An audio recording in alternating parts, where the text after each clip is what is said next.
She grabbed the microphone, pointed straight at the janitor, mopping the floor, and set it in front of 400 people.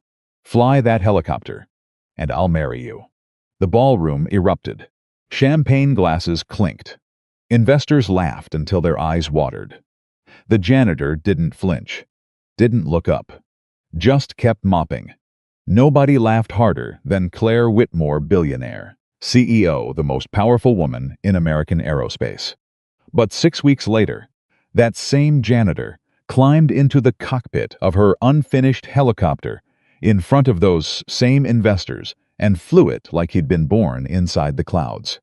And Claire Whitmore's world cracked open. Drop a comment with the city you're watching. From I want to see how far this story travels. And if this kind of storytelling moves you, hit subscribe. You don't want to miss what comes next. The night it all started, the air inside the AeroCore Dynamics hangar smelled like jet fuel, ambition, and expensive cologne. It was the kind of evening Claire Whitmore had spent 5 years engineering, not just the event, but the feeling of it. The sense that something historic was happening, that the people in that room were witnesses to a future being born. 400 guests.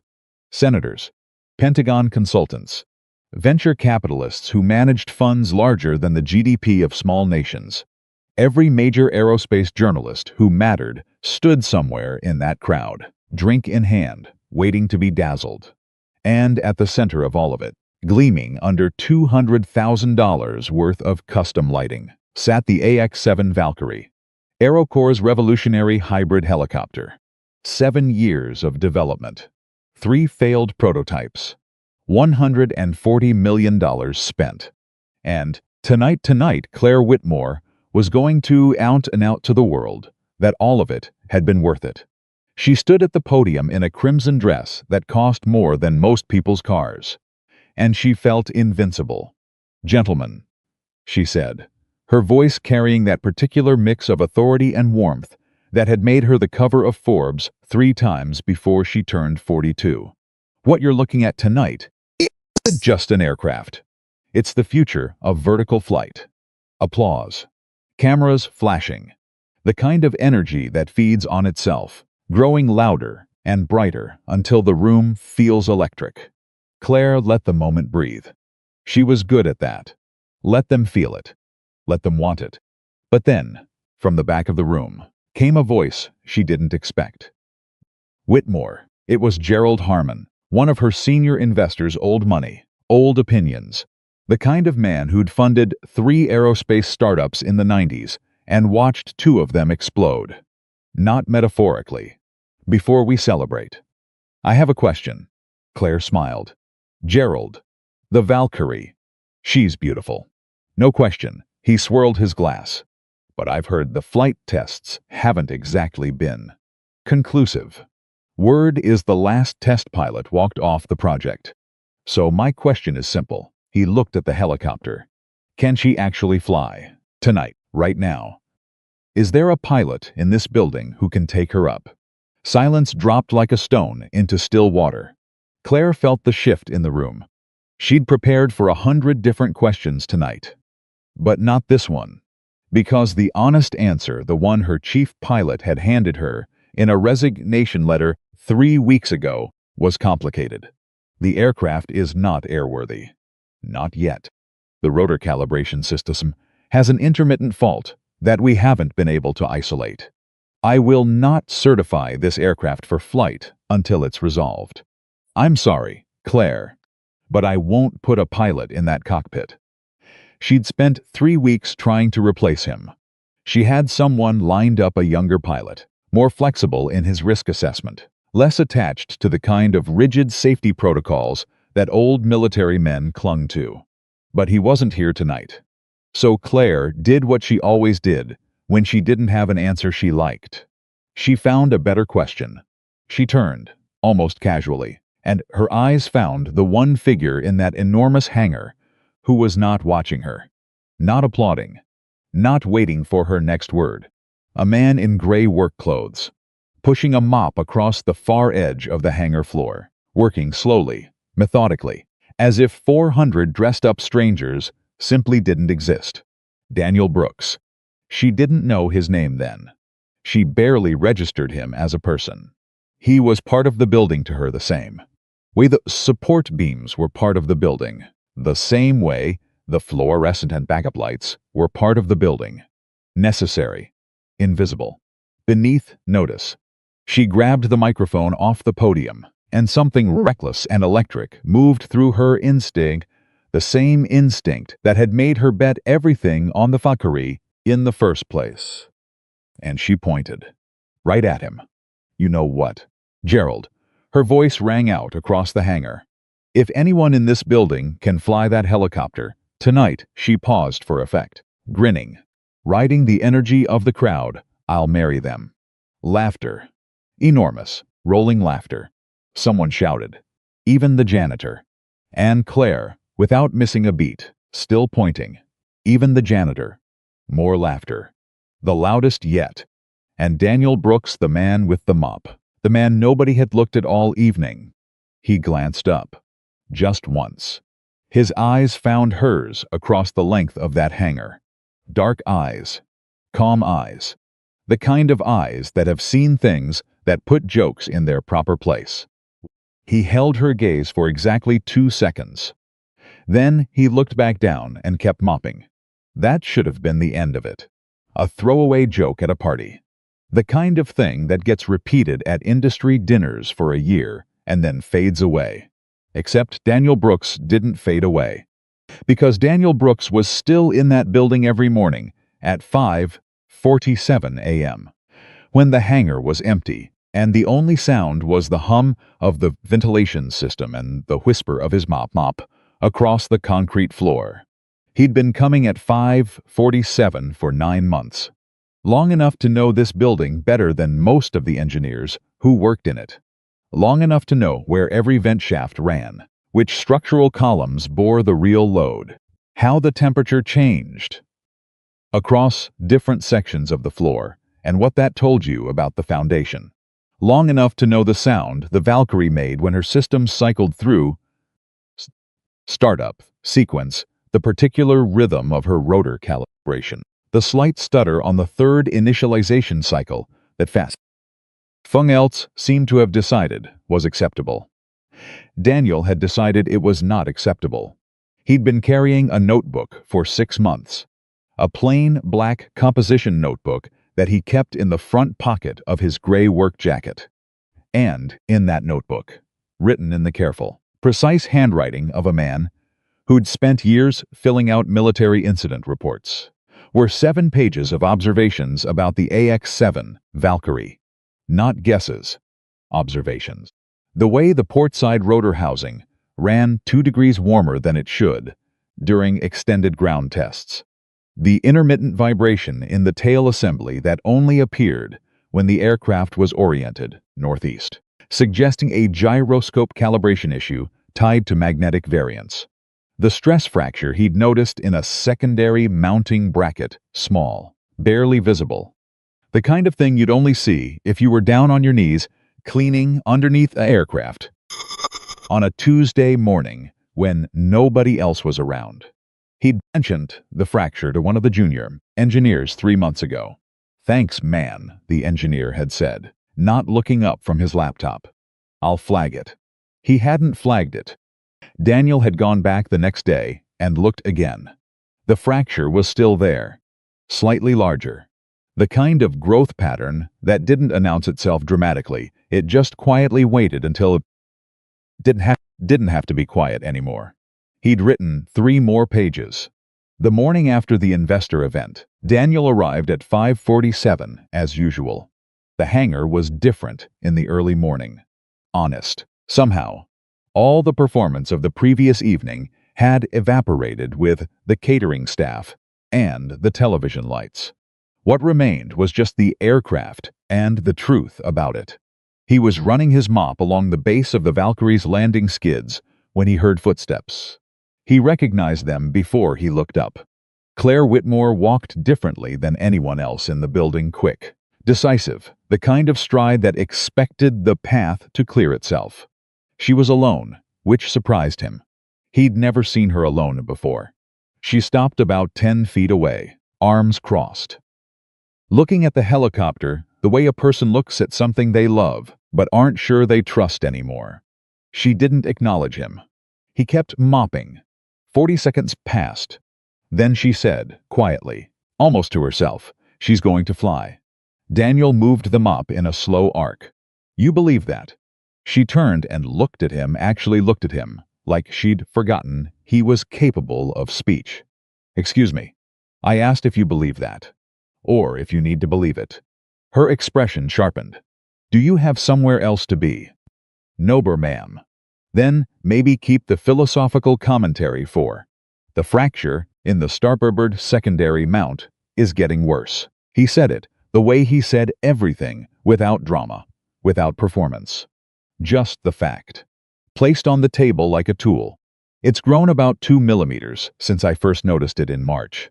At that rate, under flight stress, you're looking at failure somewhere between 70 and 90 hours of operation.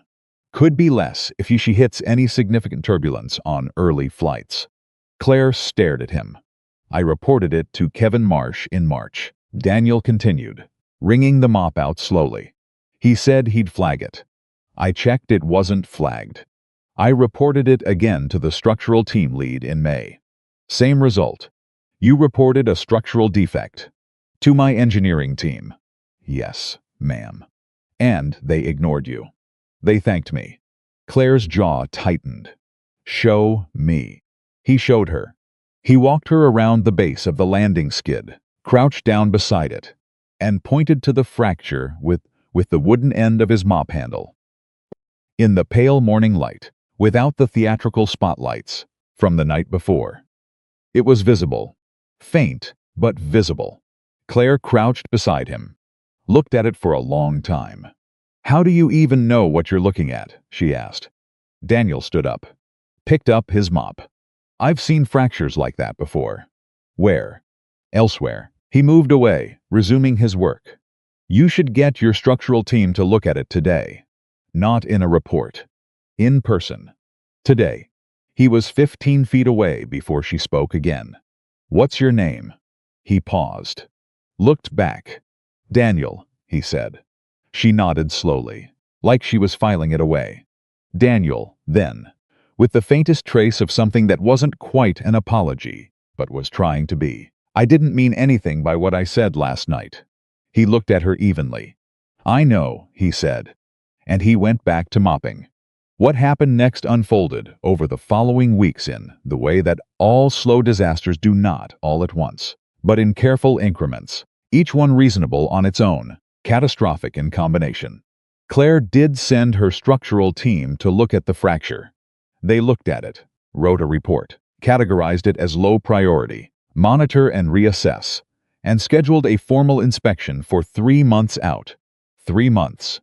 Daniel read the report. He'd found it printed and left on an engineer's desk, which was how he'd learned that AeroCorps' organizational culture was significantly more porous than it appeared. He read it twice, carefully, and then he added 4 more pages to his notebook. Meanwhile, AeroCorps was burning. Publicly, the company projected confidence. Claire gave 2 more television interviews. The FAA timeline was holding. Investors were cautiously optimistic. The replacement test pilot, a former commercial aviation instructor named Rick Galway, who had 1,200 hours of flight time, and to look at an aircraft and the professional flexibility to aviation fault with keen calibration fault and call it manageable, was certified and brought on board. Privately, the fractures were everywhere, not just in the secondary mount, in the culture, in the communication, in the gap between what the Valkyries engineers knew and what they were allowed to say out loud in a meeting where Claire Whitmore was sitting at the head of the table. Daniel saw it because he was invisible. People talk freely around furniture, around maintenance equipment, around the man mopping the floor in the corner. He heard the arguments in the break room between senior engineers who knew the rotor calibrations was still unresolved and junior engineers who were afraid to say so in writing. He heard the project manager on a phone call, voice low, telling someone that the timeline is not flexible. We are not pushing the demonstration date. Find a way to make it work. He heard Rick Galway, 3 days before the mandatory ground test, standing near the aircraft with his arms folded, saying to no one in particular, "She'll be fine. I've flown worse." Daniel stopped mopping. "Worse how?" he said. Galway looked at him with the precise expression of a man who has never considered that the janitor might have a relevant opinion. "What?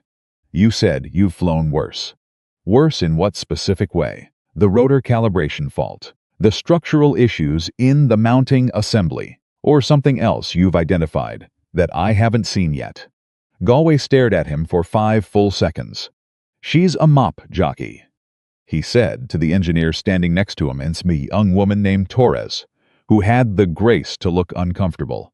"Why is the mop jockey asking me about rotor calibration?" Daniel didn't raise his voice. "Because nobody who gets paid to ask those questions seems to be asking them." Galway laughed. It wasn't a kind laugh. "You know what, buddy? Stick to the floors." He walked away. Torres watched Daniel for a moment. Then, quietly, she said, "He found 3 things in the first walkthrough that the calibration team missed. He just doesn't put it in any official report because nobody asks him to." Galway, halfway across the hangar, didn't turn around. Daniel picked up his mop. "He should," Torres said softly, almost to herself. "I know," Daniel said. He asked for a meeting with Claire Whitmore. Through the official channels, he filled out the request form. Employee request for executive meeting, AeroCorps Form 22C, and submitted it through the facilities management coordinator. He received an automated acknowledgement. 3 days passed. No meeting. He submitted again. Another automated acknowledgement. He'd been here before. Not at AeroCorps, in other buildings, other institutions. Other moments where the structure itself was designed to absorb inconvenient voices and return them to silence. He knew how it worked. He'd spent enough years inside systems that prided themselves on process to understand that. Process, used deliberately, is one of the most effective ways to ensure that nothing changes. So he stopped working through the process. On a Thursday afternoon, when Claire Whitmore was moving through the hangar toward a briefing room with 4 of her senior VPs, Daniel stepped into her path. Not aggressively, not dramatically, just present, standing where she would have to acknowledge him, or walk around him, and doing it in full view of her team, which meant she couldn't pretend he wasn't there. "Whitmore," he said. She stopped. Her VPs stopped. Her expression did something complicated, a quick calculation of how to handle this without a scene. "Daniel," her voice was measured, controlled. "This isn't a good. The rotor calibration fault is not resolved," he said. The calibration team's last report classified it as intermittent and acceptable. It is neither. The fault appears intermittently because it's triggered by a specific temperature threshold in the hydraulic line around 62 degrees Fahrenheit in the port servo. Below that threshold, it doesn't appear. Above it, you get rotor oscillation in a specific frequency range that the autopilot system can correct annually but cannot correct for automatically under emergency conditions. Silence. One of the VPs, a man named Dressler, whose primary skill appeared to be projecting confidence in situations where confidence was not warranted, said, with a short laugh, "This is your maintenance staff. The temperature threshold data is available in the ground test logs." Daniel continued, looking at Claire. "Tests 12 through 19. If you plot the hydraulic temperatures against the rotor frequency readings, the correlation is clear. Nobody has done that analysis because the calibration team and the structural team don't share raw data. They share summary reports. The fault lives in the gap between the summaries." Claire had gone very still. "The mounting fracture," he continued, "is now visible to the naked eye from a standing position. It no longer requires her crouching. He paused. I recommend grounding the aircraft until both issues are independently certified as resolved. Not assessed. Resolved.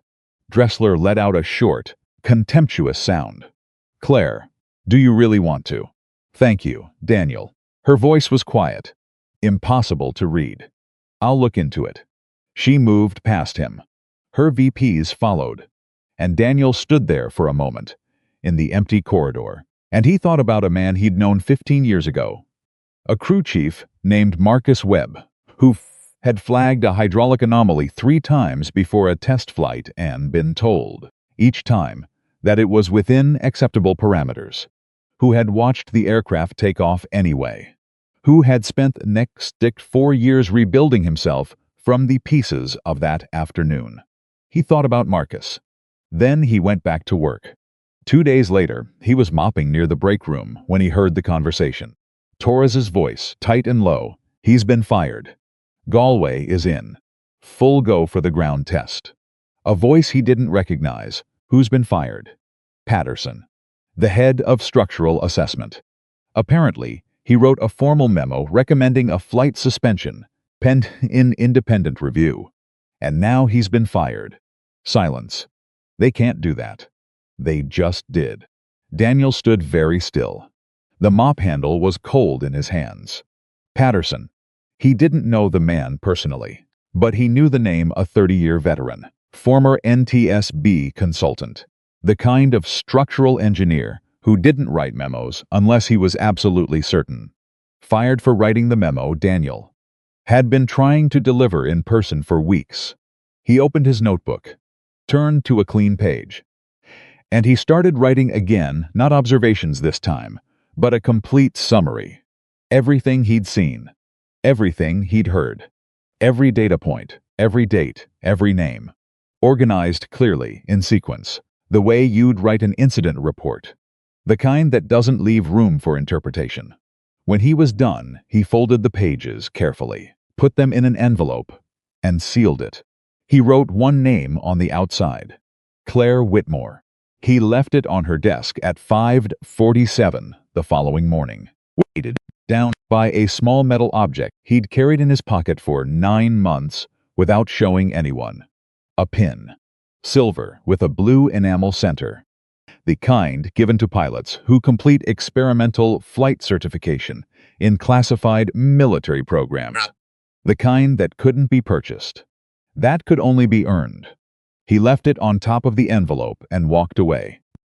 And whatever happened next, whatever Claire Whitmore decided when she opened that envelope and read those pages and turned that pin over in her hands and started to understand that the man who mopped her floors had been quietly, methodically trying to save her company and her pilot, and possibly several lives, for the better part of a year. That was out of his hands now. He'd done what he could do. He went back to work. Claire Whitmore did not open the envelope right away. That was the thing nobody would have guessed about her, that the woman who made 400-person announcements without blinking, who signed checks with 9 zeros, who had stared down Senate subcommittees and hostile acquisition attempts, and a divorce that played out in the financial press, that woman sat at her desk at 6:15 in the morning, alone, looking at a plain white envelope with her name on it, and was afraid of what was inside, not afraid of the information. She'd been receiving bad news about the Valkyrie for 3 years. She'd gotten good at metabolizing it, reframing it, finding the angle that turned a setback into a pivot. That was a skill she'd developed the hard way. What scared her was the object sitting on top of the envelope, the pin. She picked it up. Small silver, blue enamel center. The kind of thing that looked almost decorative if you didn't know what you were looking at. She turned it over. The back was engraved with a 6-digit serial and a 6-digit code that meant nothing to her, but something in the weight of it, in the deliberateness with which it had been placed on top of that envelope, told her it meant something enormous. She set it down, opened the envelope. She read for 11 minutes without moving. On the second page, her hand went flat on the desk. On the fourth page, she stopped and looked up at the ceiling for a long moment, the way people do when they are trying to hold something together that is beginning to come apart. On the sixth page, the final page, she read a single paragraph twice, then a third time. It was the paragraph about Marcus Webb. Daniel hadn't written it as an accusation. He hadn't written anything in that report as an accusation. Every line was careful, measured, factual, the kind of writing that is almost more devastating for what it refuses to do. He didn't say your company is making the same mistake that cost Marcus Webb 4 years of his life. He didn't have to. The data said it. The sequence said it. The pattern said it, quietly and completely, in the way that patterns always do when someone finally takes the time to look at the whole picture instead of the individual frames. Claire closed the report, looked at the pin again.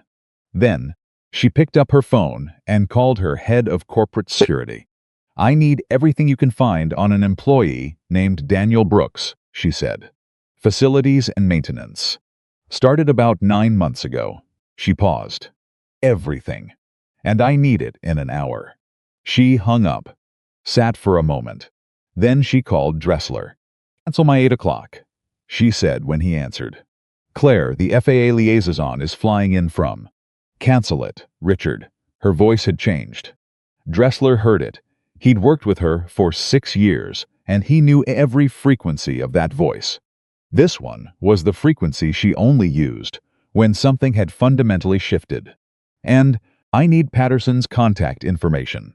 Former head of structural assessment. The one we let go on Tuesday."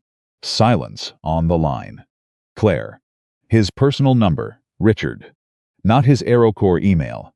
His personal number." In the next 30 minutes, she hung up. She looked at the report one more time. Then she looked at the pin. She picked it up and held it in her closed fist for a moment, held it the way you hold something when you're not sure if you have the right to hold it at all. Then she stood up, and she went looking for Daniel Brooks. He was where he always was. Hangar, floor.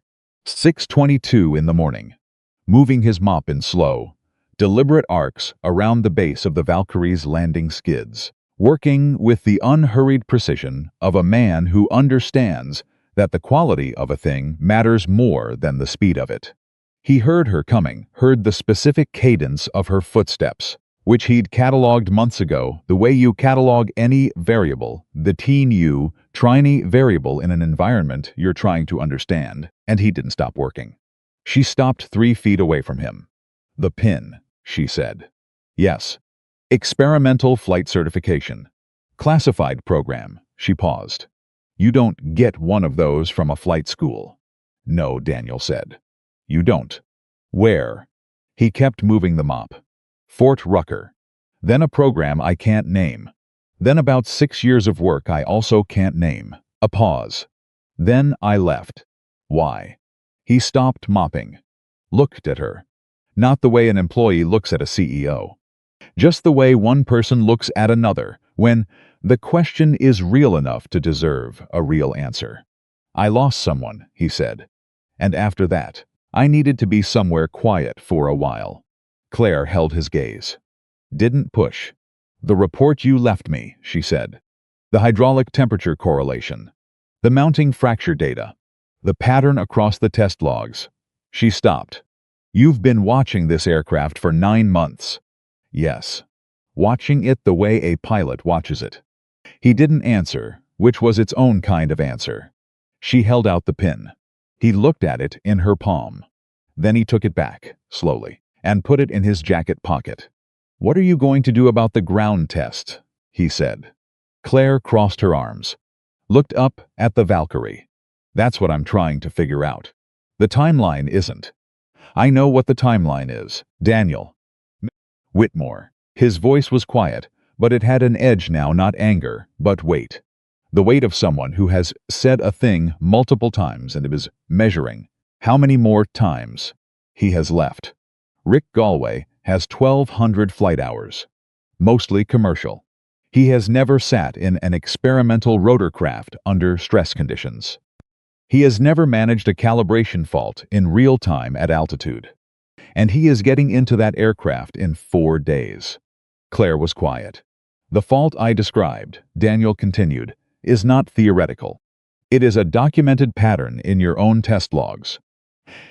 If Galway hits that temperature threshold during the ground test, which he will, because the hydraulic system reaches 62 degrees after approximately 40 minutes of full power operation, and your ground test protocol runs 65, the rotor oscillation will begin. If it escalates before he recognizes it for what it is, he will attempt to compensate manually. And he will not compensate correctly, because he has never seen that fault before.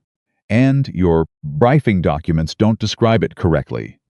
Correctly, because the team document that wrote the briefing documents never plotted the temperature correlation. Every word landed. You know this, he said.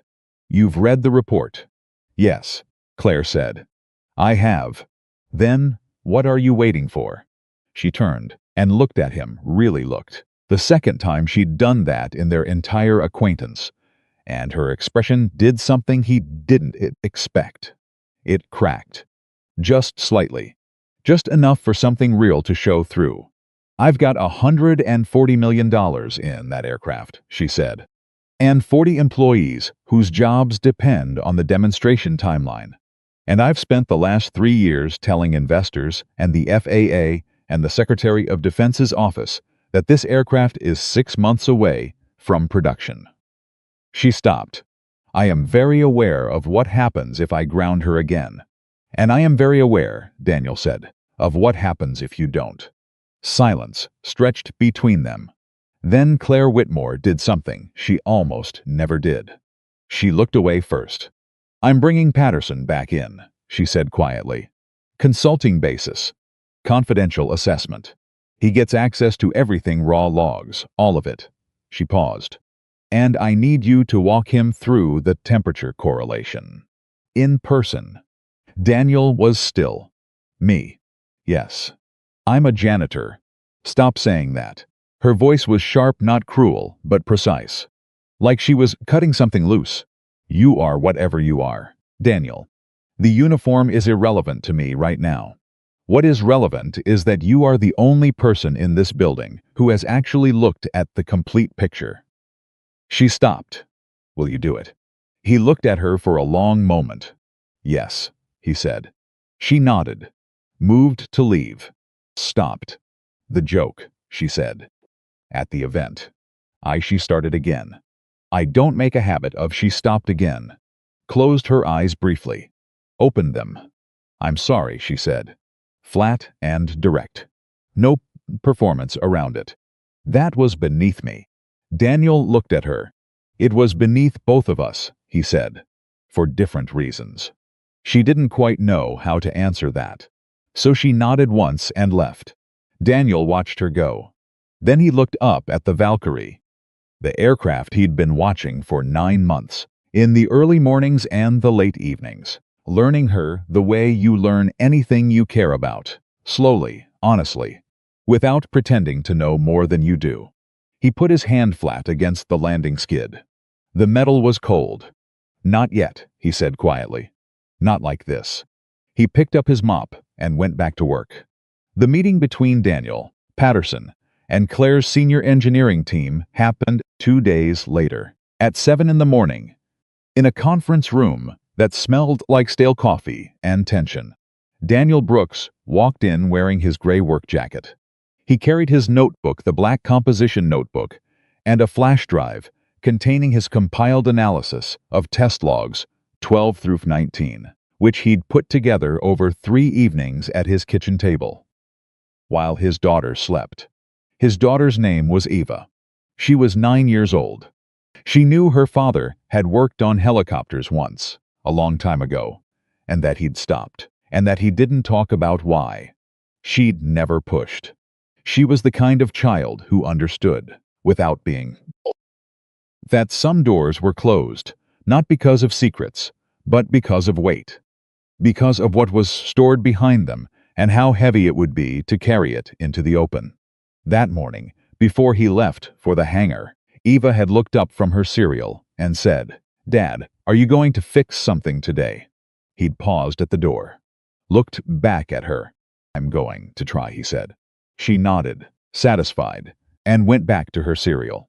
He walked into that conference room, and he sat down across from 3 senior engineers, a structural consultant, Patterson, who looked at Daniel with open curiosity and zero condescension, which told Daniel everything he needed to know about the man, and Claire Whitmore, who sat at the head of the table and said nothing when Daniel came in, just met his eyes and nodded.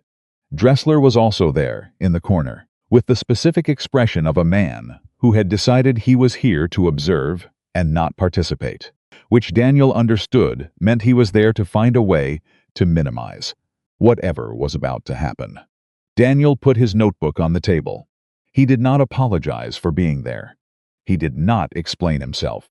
He opened to the first relevant page and said, "I want to start with the temperature data from test 14, because that's where the pattern becomes undeniable, and I want everyone in this room to look at it before they decide what they think about anything else." He talked for 40 minutes. Nobody interrupted him. Not once. Not even Dressler, who made 2 attempts and both times stopped himself, because the data was in front of them, and the data was not interested in being interrupted. Patterson asked 7 questions. They were the right 7 questions, precise, structural. The kind that built on the answer before them and opened the next door. After the 3rd question, he leaned back in his chair and looked at the ceiling briefly and said, "I knew it. I knew there was a temperature dependency. I couldn't find the variable." "The variable is the port servo hydraulic line," Daniel said. "The routing was revised in the 3rd prototype redesign. The new routing runs closer to the auxiliary power heat exchanger. At full power operation past 40 minutes, the ambient temperature in that section of the housing climbs into the range that affects the servo response time. Just enough," he paused. "Just enough to matter." "God," one of the engineers said softly, not in a dramatic way. In the way a person says it when they have found the thing they were looking for, and they are not happy about finding it. "The test briefing for Galway," Patterson said, looking at Claire. "Does it account for this?" Claire's jaw was tight. "No." "Then we have a serious problem." "I know." Dressler's voice came from the corner, careful and controlled.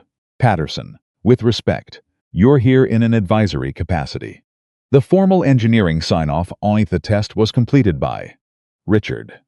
Claire's voice cut clean across the room. "I'm going to ask you to be quiet now." Dressler closed his mouth. She looked at Patterson. "What do you need?" "A week," he said. "Maybe less if we can isolate the servo issue and run it through thermal modeling.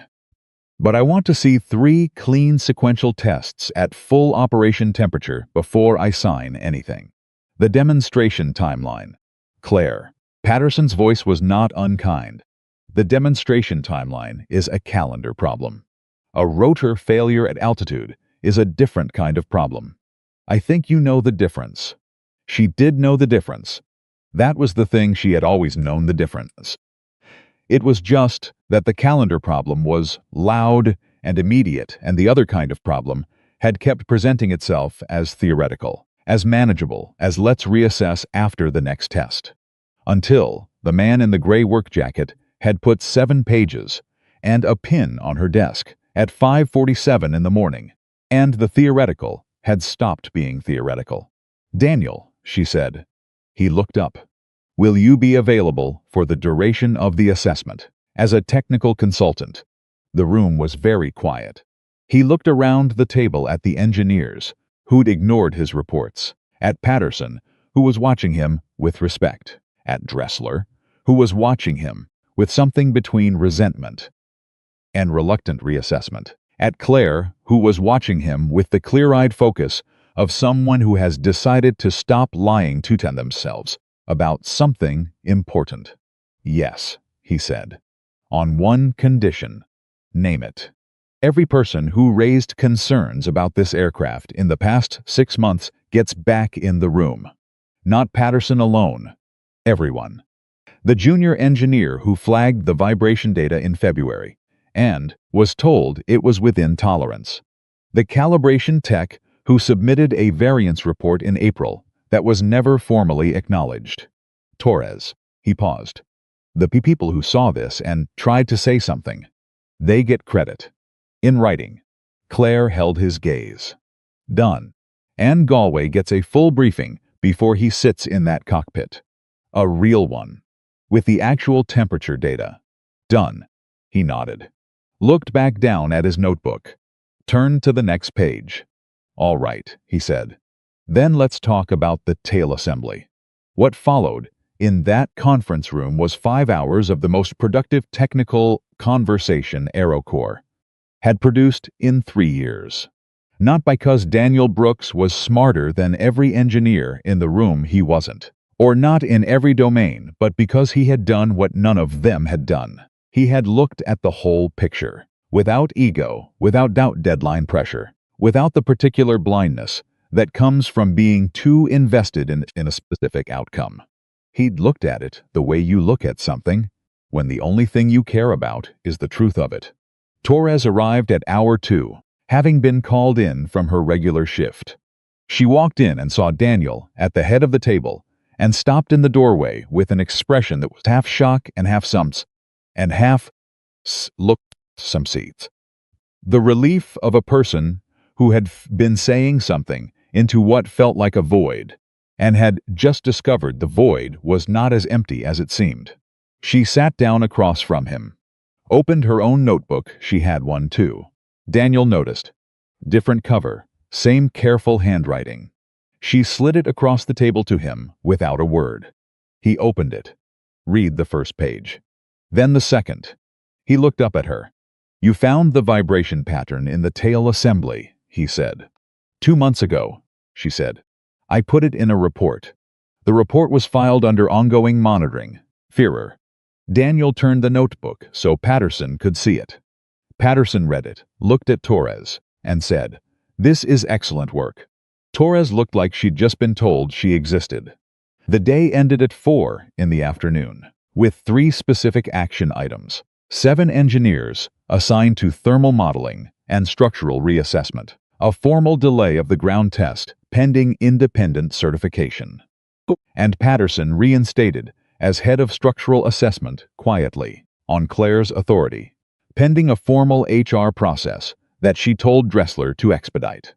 Dressler accepted this with the expression of a man who is recalculating his position in a structure that has just shifted significantly, as people filtered out. Daniel gathered his notebook and his flash drive. He was almost at the door when Claire said, from across the room, Daniel. He stopped.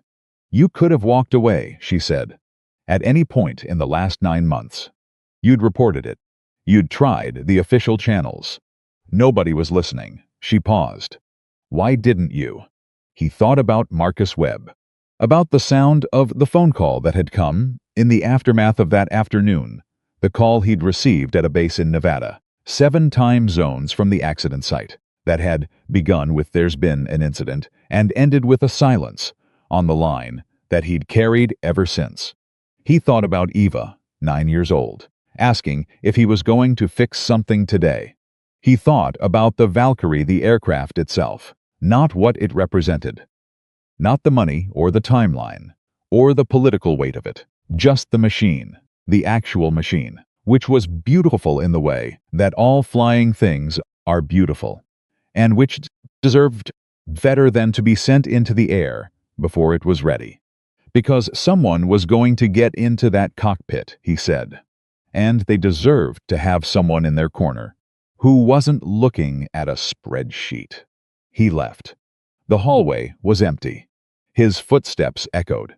Through the hangar door ahead of him, he could hear the sound of the ventilation system, the low ambient hum of a building that didn't stop just because the people inside it had decided to start being honest with each other. He stopped at his locker, changed out of his gray work jacket, folded it carefully, the way he always did. Put his notebook in his bag. Clipped his badge to his belt. He thought about calling Eva. Decided he'd wait until he got home. He'd tell her he'd fixed something today, or that he'd started to. Which was the harder part and the part that counted. He walked to his truck in the parking lot, started the engine, and sat there for a moment in the quiet. He wasn't sure what happened next. He'd stopped trying to map the territory past the point he could actually see. But he knew this. The envelope had been opened. The truth was in the room. The people who needed to look at it were looking at it. That was something. That was, in fact, everything he'd come here to do. He put the truck in drive and headed home. 3 days later, at a few minutes past 10 in the morning, Rick Galway came to find him. Daniel was in the east section of the hangar, running a maintenance check on the ventilation grills. Actual facilities work, the kind that had been the entire scope of his job description 9 months ago, and which he still did every day, because the floors still needed mopping, and the grills still needed checking, and the work was the work regardless of what else was happening. Galway stood behind him for a moment. Daniel heard him. Kept working. "Hey," Galway said finally. Daniel turned. Galway had the look of a man who had spent several days in an internal argument and had come out the other side, not entirely sure he'd won. "I read Patterson's preliminary report," he said. "The temperature analysis." "All right," Daniel said. "You compiled that data." "Yes." Galway was quiet. His jaw moved slightly, the way jaws do when words are being organized and reorganized. "I've got 1,200 hours," he said finally. "I know.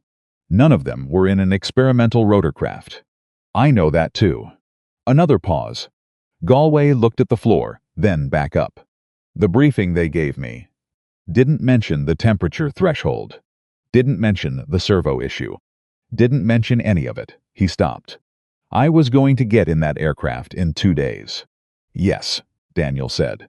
"And you," he stopped again. "Started differently. You tried to tell people."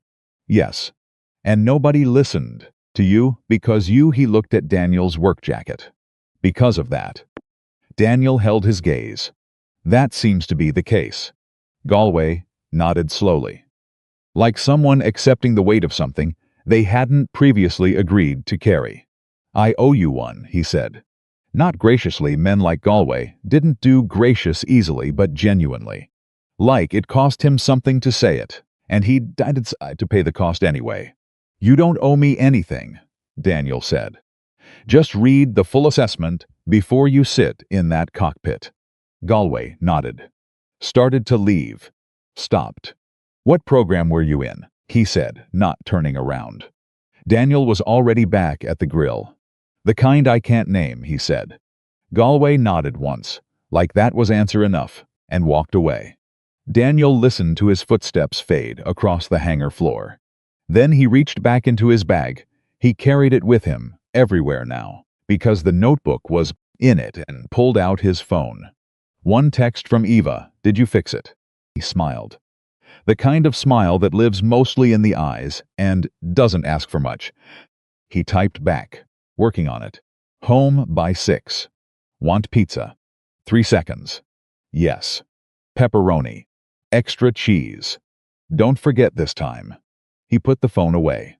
Looked up at the Valkyrie, sitting at the center of the hangar, in the mid-morning light, quiet and enormous and waiting. He thought. Not yet. But soon. He went back to work. The thermal assessment took 9 days.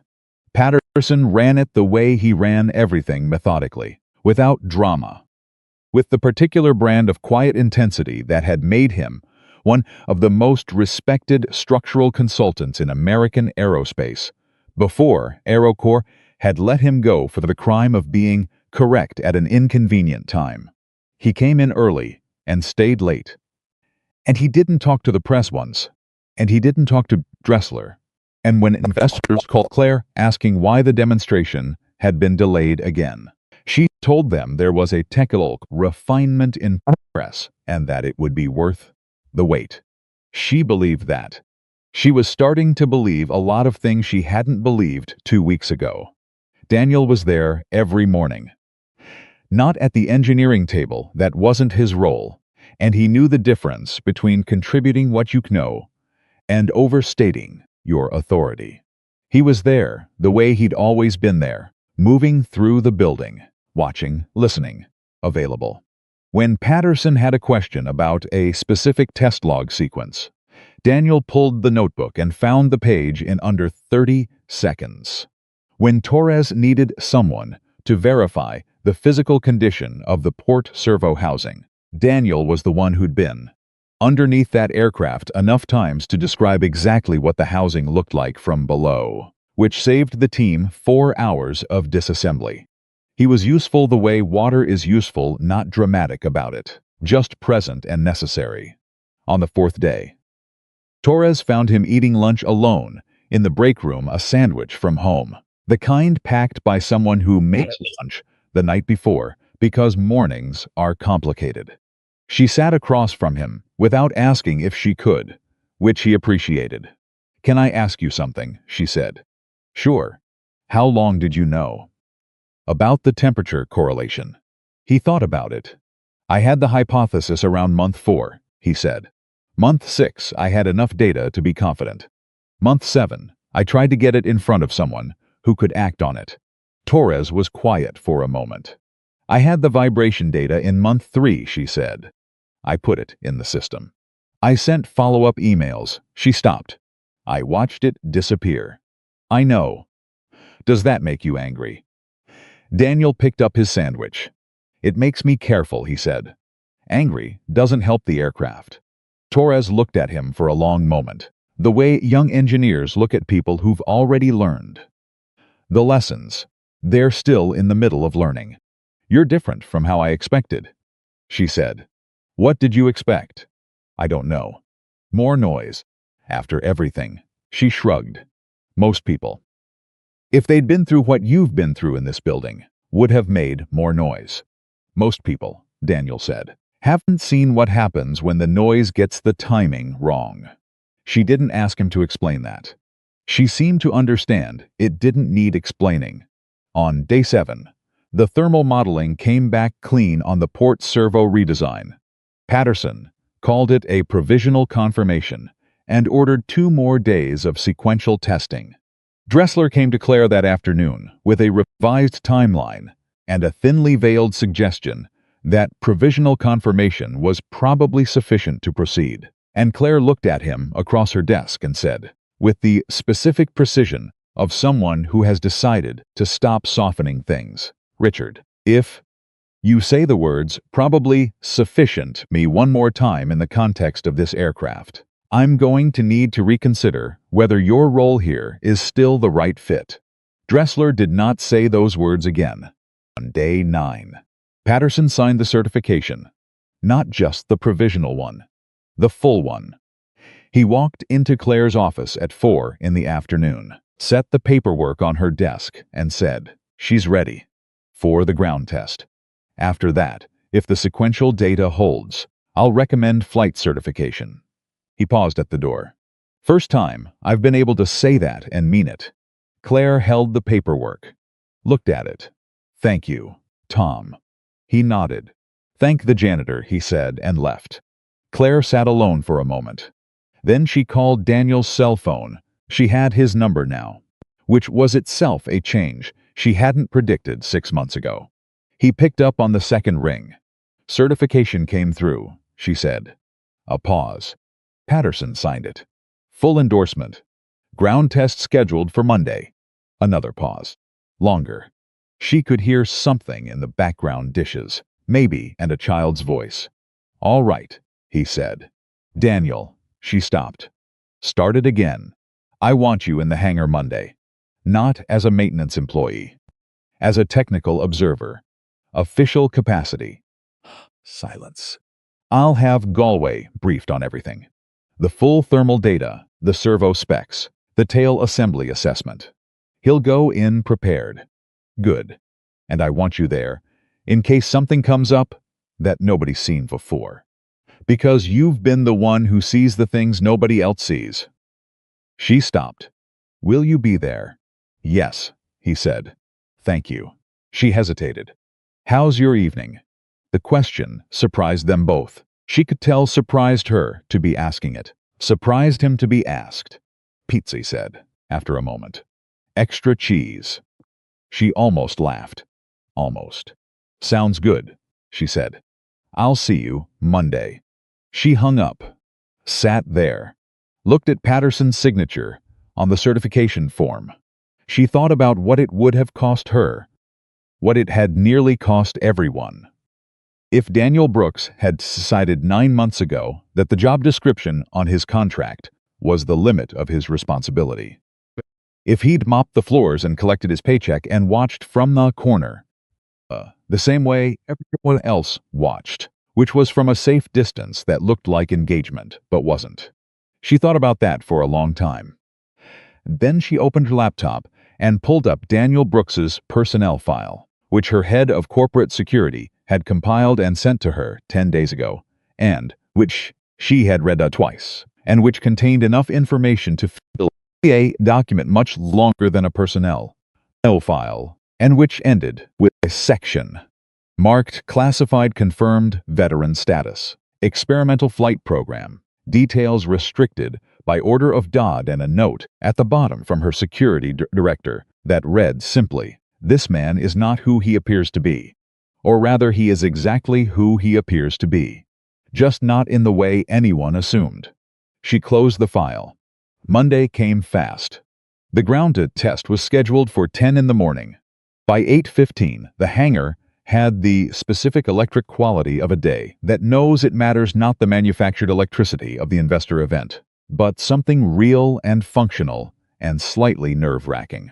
The way important days feel when the stakes are actual and not performed. The engineering team ran pre-flight checks. Torres managed the data acquisition system, which had been updated since the thermal assessment to capture hydraulic temperature readings in real time across every relevant junction. Patterson walked the perimeter of the aircraft with a checklist that he'd written himself and that bore no resemblance to the pre-existing AeroCorps protocol, which was one of many small and significant reforms he'd implemented since coming back. Galway arrived at 8:30 in his flight suit. He walked directly to Daniel, who was standing near the east wall, and they spoke privately for 4 minutes. Nobody could hear what was said.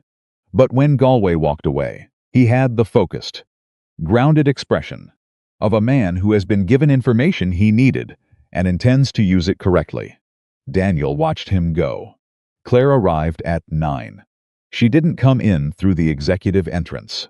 She came through the main hangar door, the same door everyone else used, and she walked to where Patterson was standing, and they reviewed the morning's protocol together, in detail.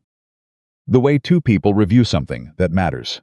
Dressler arrived at 9:15 and stood near the observation platform, with a tablet and the expression of a man who had recognized that the balance of influence in this building had shifted and was in the process of deciding what to do about it. At 9:55, Daniel's phone buzzed. He looked at the screen. A text from Eva. "Good luck today, Dad.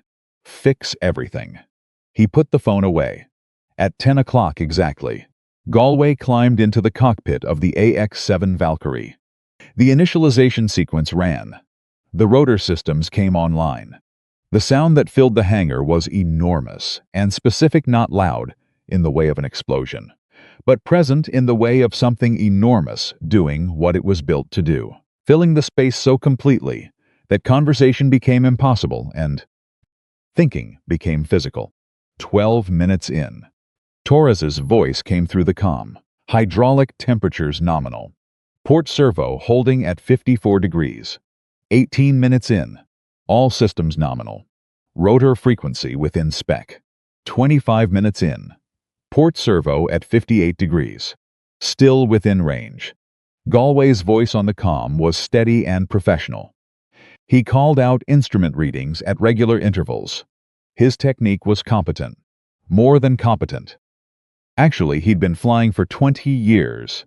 and the precision in his hands showed. 32 minutes in. Patterson said quietly to no one in particular, "Here's where it gets interesting." At 37 minutes, the port servo hit 61 degrees. Torres. Hydraulic temperature at 61.4.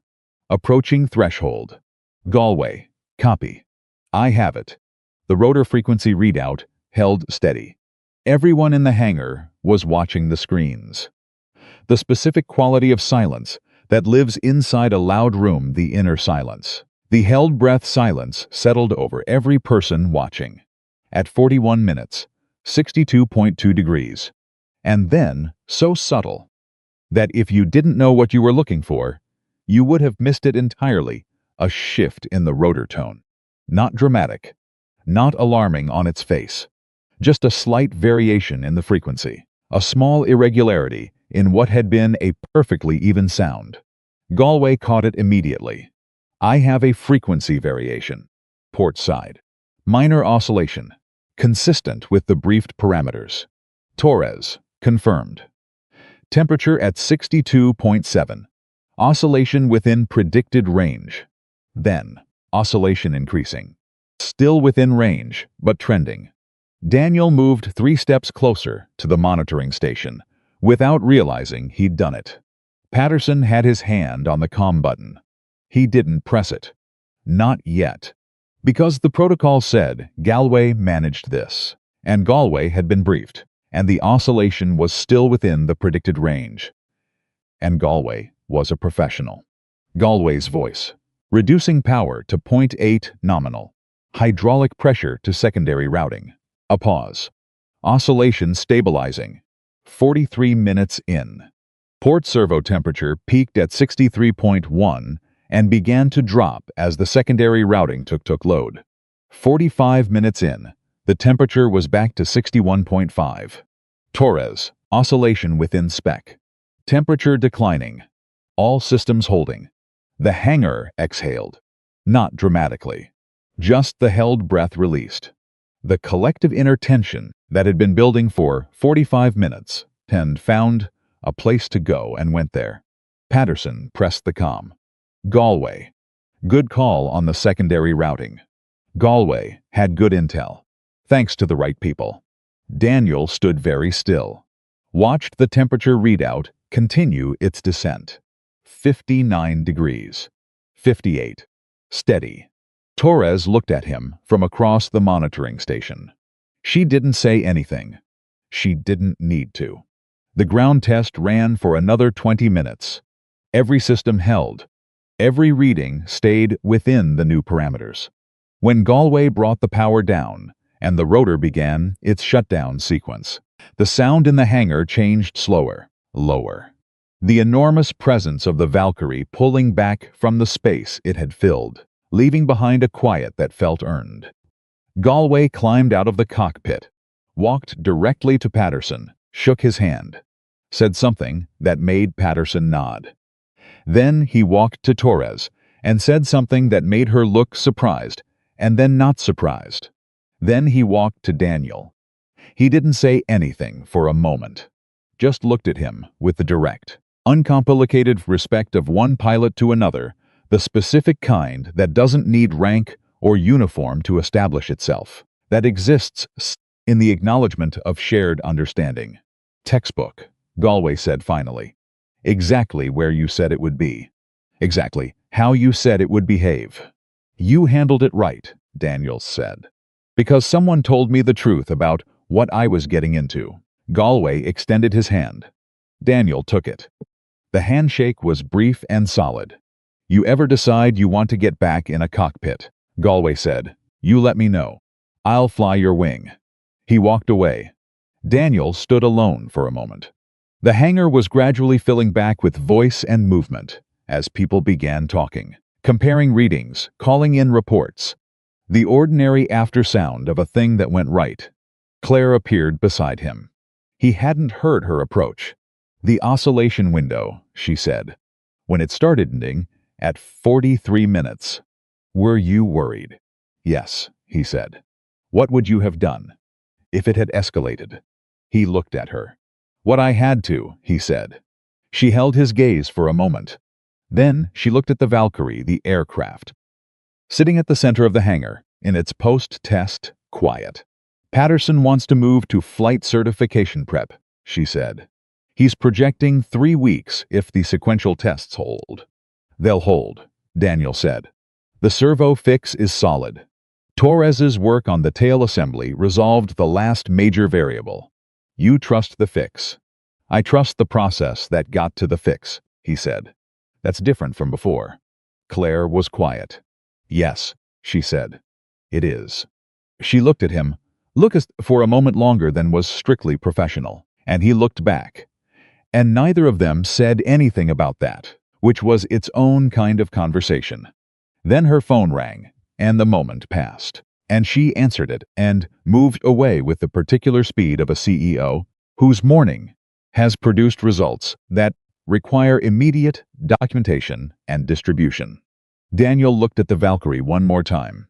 Looked at the cockpit, the closed canopy, the silent instrument panel. He hadn't been in a cockpit in 6 years. Not because he'd lost the ability. Not because the knowledge had faded. The knowledge was still there, complete and precise. The way knowledge in the hands and the body persists after the mind has decided to set it down. He'd set it down because of what it cost. Because of who he'd been when he was inside that life, and who he'd become after. And because Eva needed a father who was present and not flying toward the next classified horizon. But standing in that hangar, watching the Valkyrie settle into its post-test, quiet, something shifted. Small, subtle, like the beginning of a frequency change in a rotor tone, not dramatic, not alarming, just a small variation from what had been perfectly even. He noticed it the way he noticed everything. He filed it away. 3 days later, Dressler called a meeting. Not with Claire, with the board. Daniel found out about it the same way he found out about most things, by being in the building, present and unnoticed. When the information moved through the air, he was in the corridor outside the executive conference suite at 7:15 in the morning, when he heard Dressler's voice through the closed door, and what he heard made him stop. "The safety delay has cost us 11 days of investor confidence," Dressler was saying. "The optics of having a janitor lead a technical review are, I'm sorry, but they are a problem. I have 3 board members asking me why our engineering decisions are being shaped by a facilities employee. The liability exposure alone." Another voice, one Daniel didn't recognize. "The certification held. Richard Patterson signed it. Patterson is a reinstated consultant who was fired 3 weeks ago. The credibility of that signature is going to be questioned." By who? By anyone who looks closely at the sequence of events here. A maintenance worker submits an unofficial report. A recently terminated consultant is brought back. The test timeline is delayed. This is not a narrative that plays well to institutional investors. Daniel stood in the corridor, very still, listening. The unknown voice. "The test went perfectly this time," Dressler said. "But if we allow the precedent that any employee can circumvent the official engineering review process by going directly to the CEO with personal observations." He was right. "Richard, that's not the point." Silence. "What is the point?" The unknown voice said. "The point," Dressler said, carefully, "is that we need to manage the Brooks situation before flight certification. Quietly. Professionally. But he cannot continue in an official advisory capacity. The optics are untenable." Daniel breathed in slowly through his nose. Breathed out. He thought about Eva. About Marcus Webb. About the 7 pages he'd left on Claire's desk. And the 9 months before that, when he'd done everything through the right channels, and how the right channels had processed his concern and returned it to silence. He thought about Galway in the cockpit, 43 minutes in. Managing the oscillation with perfect technique, because someone had finally told him the truth about what he was flying. He turned and walked to Claire's office. Her assistant, A young man named Park looked up as Daniel came through the outer door. "Mr. Brooks, is she in?" "She's on a call. I need 5 minutes." "I'll wait." He sat down across from Park's desk.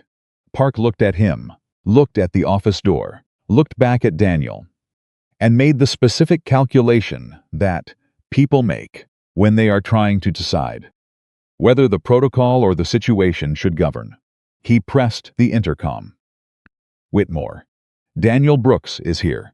He says 5 minutes." A pause. Then Claire's voice. "Send him in." She was standing when he came through the door, phone at her side, clearly having ended her call.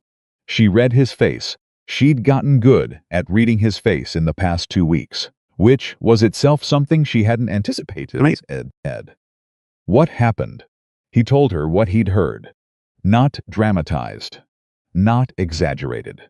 Just the words, in sequence. The way you report an observation. When he finished, Claire was quiet for 4 seconds. He counted.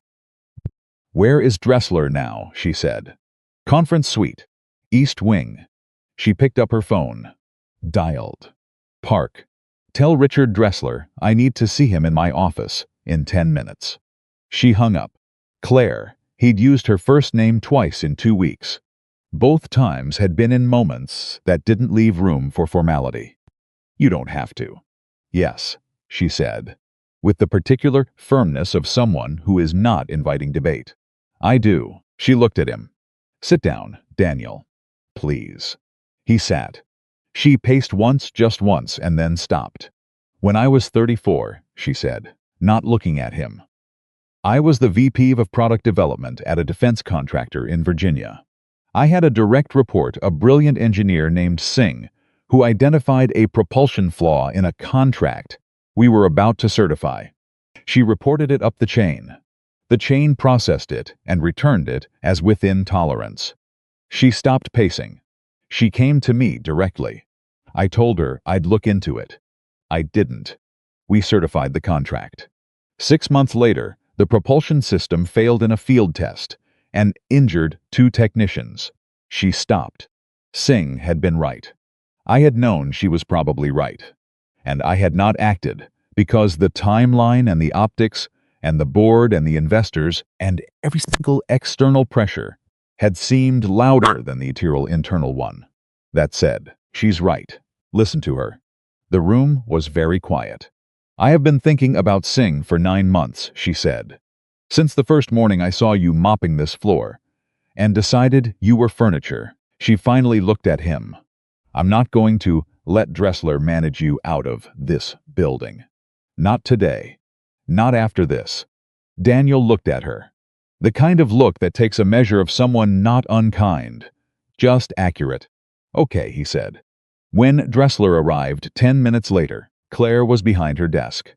Daniel was seated to one side, and Dressler stopped in the doorway and looked at the doorway with the arrangement with the expression of a man who has miscalculated several things. "Richard," Claire said. "Sit down." He sat. "I understand you had a conversation with the board this morning about Daniel's role here." Dressler's jaw tightened. "I was addressing legitimate governance concerns. The ground test was successful," Claire said. "Patterson's certification is valid. The Valkyrie is on track for flight certification in 3 weeks. The technical review that made all of that possible was initiated by a facilities employee who had been trying to deliver his observations through official channels for 6 months without success." She paused. The governance failure in that sequence. Richard is not Daniel's presence. It is the process that made his presence necessary. Dressler looked at Daniel, then back at Claire. "Claire, I'm restructuring the technical review protocol," she said. "Every employee, regardless of department or title, will have a direct escalation path to Patterson's office for safety-related observations. It will be formal, documented, and responded to within 48 hours. Every response will be signed." She stopped. "This is not a discussion. This is a decision." Dressler was silent. "And Daniel Brooks," she continued, is being formally appointed as Technical Safety Advisor for the flight certification phase. That is also not a discussion. She looked at Dressler. Is there anything else you'd like to raise? A long silence. No, Dressler said. Good. Thank you. Richard. He left. Claire sat back in her chair. The room settled around them.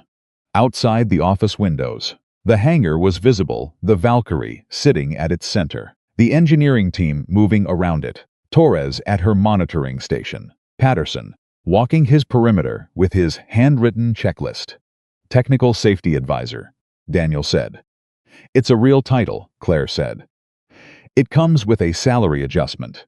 I know you don't need it. That's not why you're getting it. She looked at him directly. You're getting it because you earned it. Because the work you did was worth more than what we paid you for it. And because this company is going to operate differently going forward. And I want that difference to mean something concrete. She paused. Can you accept that? He thought about Eva, about extra cheese on the pizza, and texts that said, fix everything, and the pin in his jacket pocket that he'd carried for years. And that still weighed exactly as much as the life it represented. Yes, he said. I can accept that. 3 weeks later, Patterson submitted the flight certification. The day it arrived on Claire's desk, she read it twice and then sat quietly for a long time. Then she called Patterson. Tom. Thank you. Don't thank me, he said. I just looked at what was already there. She hung up, sat for another moment.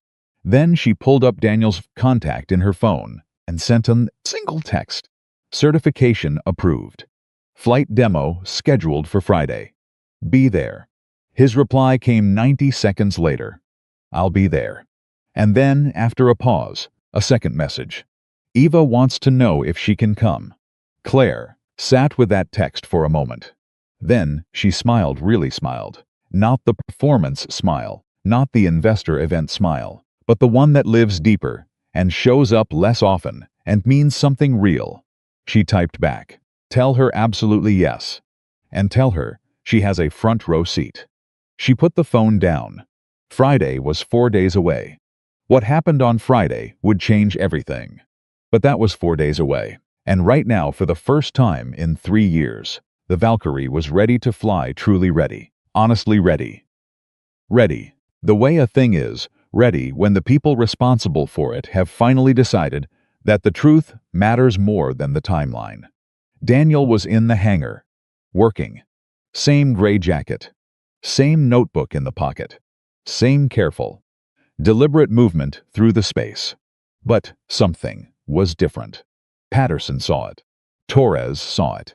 Even Galway, who didn't miss much, saw it when he passed Daniel near the east wall and nodded at him, and got back a nod that carried something in it, not excitement exactly, but the particular aliveness of a person who has been somewhere quiet for a long time and can feel, in the distance, the sound of something they recognize coming closer. Galway knew what that sound was. He'd heard it himself, every time before a flight. He didn't say anything. He just nodded again and kept walking. And Daniel stood in the hangar and looked at the Valkyrie and felt, for the first time in 6 years, the precise and specific gravity of a cockpit waiting. Friday arrived the way important days always do, without fanfare, without the dramatic buildup the mind constructs in anticipation. Just a morning like other mornings, gray and cool at 5:47 when Daniel pulled into the AeroCorps parking lot, except that his daughter was in the passenger seat beside him, still pulling her hair into a ponytail, her seatbelt on crooked the way 9-year-olds wear seatbelts when they've dressed in a hurry because their father said they were leaving in 10 minutes, and meant it. Is it going to be loud? Eva said. Yes. How loud? Loud enough that you'll feel it in your chest. She thought about this. Cool, she said. He smiled at the windshield. They walked into the hangar together, Daniel's hand on Eva's shoulder, guiding her through the uncontrolled movement of an aerospace facility on a significant morning. She looked at everything, with the particular intensity of a 9-year-old who has been raised by a pan who taught her to pay attention, not to perform attention, not to pretend to notice things, but to actually look, because looking costs nothing and missing costs everything. She looked at the Valkyrie for a long time. "That's it," she said. "That's it. It's bigger than I thought." "Most things are," he said. Torres found them near the observation platform at 6:15 and crouched down to Eva's eye level without being asked and said, "You must be Eva. Your dad talks about you." Eva looked at her with the direct, assessing gaze of a child who has learned to take people's measure quickly. "Only the true stuff," Torres added, reading the look accurately. Eva nodded, satisfied. "He doesn't lie," she said. Torres stood up and looked at Daniel. "She's right," she said. "He doesn't." Claire arrived at 6:30. She came through the main hangar door, the way she always did, now no separate entrance, no executive buffer. And she walked directly to where Daniel and Eva were standing and stopped in front and extended her hand with the same directness she used with senators. "Eva, I'm Claire." Eva shook her hand, studied her face with the frank curiosity of someone who hasn't yet learned to disguise their observations. "You're the one who made the joke," she said. The hangar, in that immediate vicinity, got very quiet. Claire absorbed this without flinching. "Yes," she said. "I am. My dad didn't tell me that. I figured it out." Eva tilted her head slightly. "He said you said sorry." "I did. He accepts apologies if they're real." Eva said, "Are you real?" Claire looked at her for a long moment. Something moved across her face, not performance, not calculation, just something honest and a little raw. "I'm working on it," she said. Eva considered this answer with great seriousness. Then she nodded. "That's the right answer," she said. Daniel put his hand on his daughter's shoulder. "Go find Torres," he said. "She'll show you the monitoring station." Eva went. Claire watched her go. "She's remarkable," Claire said quietly. "I know," Daniel said. Patterson arrived at 6:45 with his checklist and his coffee and the specific grounded energy of a man who has done his job completely and knows it. He greeted Daniel with a nod that carried significant weight in its brevity, the way nods do between people who have been through something together. He greeted Claire with a longer conversation about the morning's protocol. He greeted Galway when the pilot arrived at 7, with a handshake and a 15-minute walkthrough of the finalized flight plan. The flight demonstration was scheduled for 10 o'clock. Between 7 and 10, the hangar operated with the productive intensity of a team that had been through the fire and come out knowing each other better. Engineers ran final checks without the bureaucratic friction that had characterized every previous milestone. Torres called out readings with the confidence of someone whose observations were documented and formally valued. Galway prepared with the focused specificity of a pilot who has been given honest information about his aircraft and intends to honor that honesty with precise execution. Dressler arrived at 8:30 and stood near the perimeter of activity with a tablet, maintaining the specific stillness of a man who has recalibrated his approach and is not yet sure what it looks like. He did not insert himself, he observed. Whether this was wisdom or strategy, Daniel couldn't tell, and he decided it wasn't his job to determine the difference. At 9:15, something happened that nobody had anticipated. A black SUV pulled up to the hangar's main entrance. Then a second one. Two men in suits that Daniel recognized the type of immediately, not corporate suits, not investor suits, but the particular cut and posture of Federal. They showed credentials to the security desk and were admitted without delay. They walked directly to Patterson. One of them handed Patterson a document. Patterson read it. His expression did not change, which, in Patterson's case, meant something had changed significantly. He folded the document carefully, put it in his jacket pocket, and walked to Daniel. "The FAA sent observers," Patterson said quietly. "Official capacity. They want to review the certification documentation before the demonstration proceeds." Daniel looked at the two men. "That's not standard protocol for this stage." "No," Patterson said. "It's not." "Who called them?" Patterson looked at him steadily. "The request was filed 3 days ago by someone inside AeroCorps. The cited concerns about the validity of the certification process, given the unconventional nature of the technical review." Daniel understood immediately. He thought about Dressler's voice through the conference room door, about the phrase, "manage the Brooks situation," about the gap between what people say when they think they've lost and what they do when they realize they might still have a move. "Does Claire know?" he said. "I'm telling her now," Patterson said, and moved away. Daniel watched the FAA observers begin their documentation review at a table set up near the east wall. He watched Patterson pull Claire aside and speak quietly. He watched Claire's expression go through several things in rapid succession: surprise, anger, something colder than anger, and then settle into the particular stillness of a person who has decided not to react emotionally because the situation requires something more precise. She looked across the hangar at Daniel. He met her eyes, gave a small nod. She turned back to Patterson. Galway appeared beside Daniel. "FAA review," he said flatly. It wasn't a question. "Yes."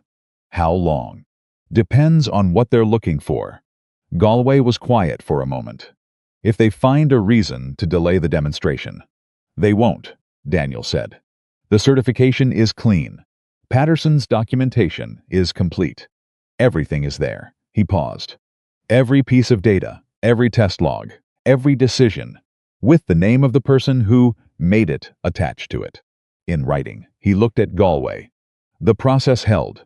Whatever someone was hoping to find. It's not there." Galway nodded slowly. "How are you so sure?" Daniel looked at him. "Because I watched it happen. Every day. I know exactly what went into that certification, and exactly who signed what, and exactly why." He paused. "When you've spent 6 months trying to get people to look at documentation, you make very sure the documentation is right. The FAA review took 94 minutes.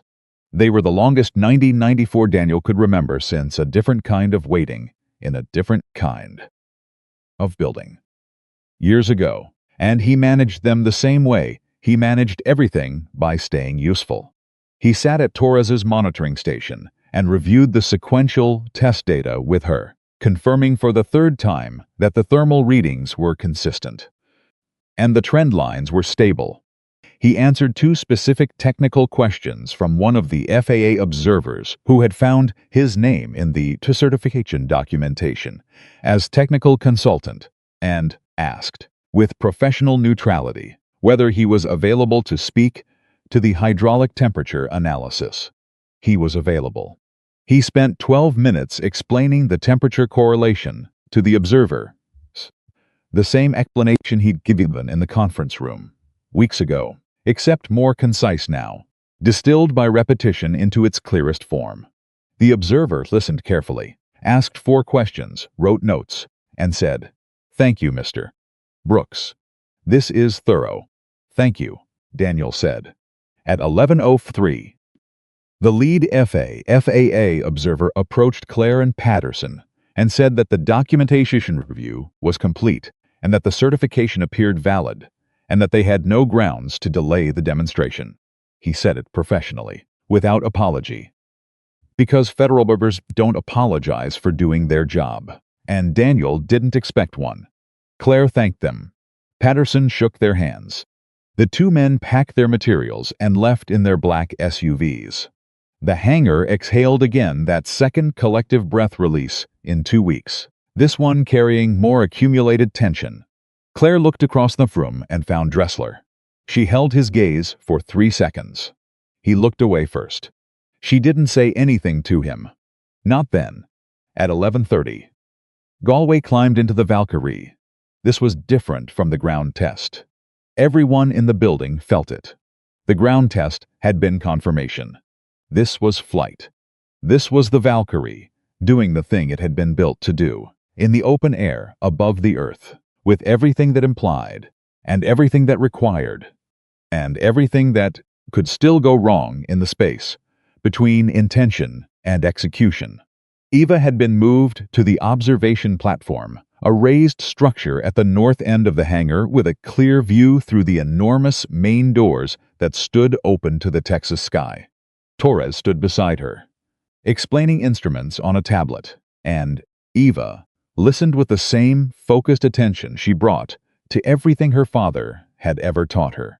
Daniel stood near the technical monitoring station, not at the center of the room, not at the observation platform, not anywhere that suggested performance, just where he needed to be to see the TIA and hear the comm. Patterson stood near the comm station. Claire stood 2 steps behind him.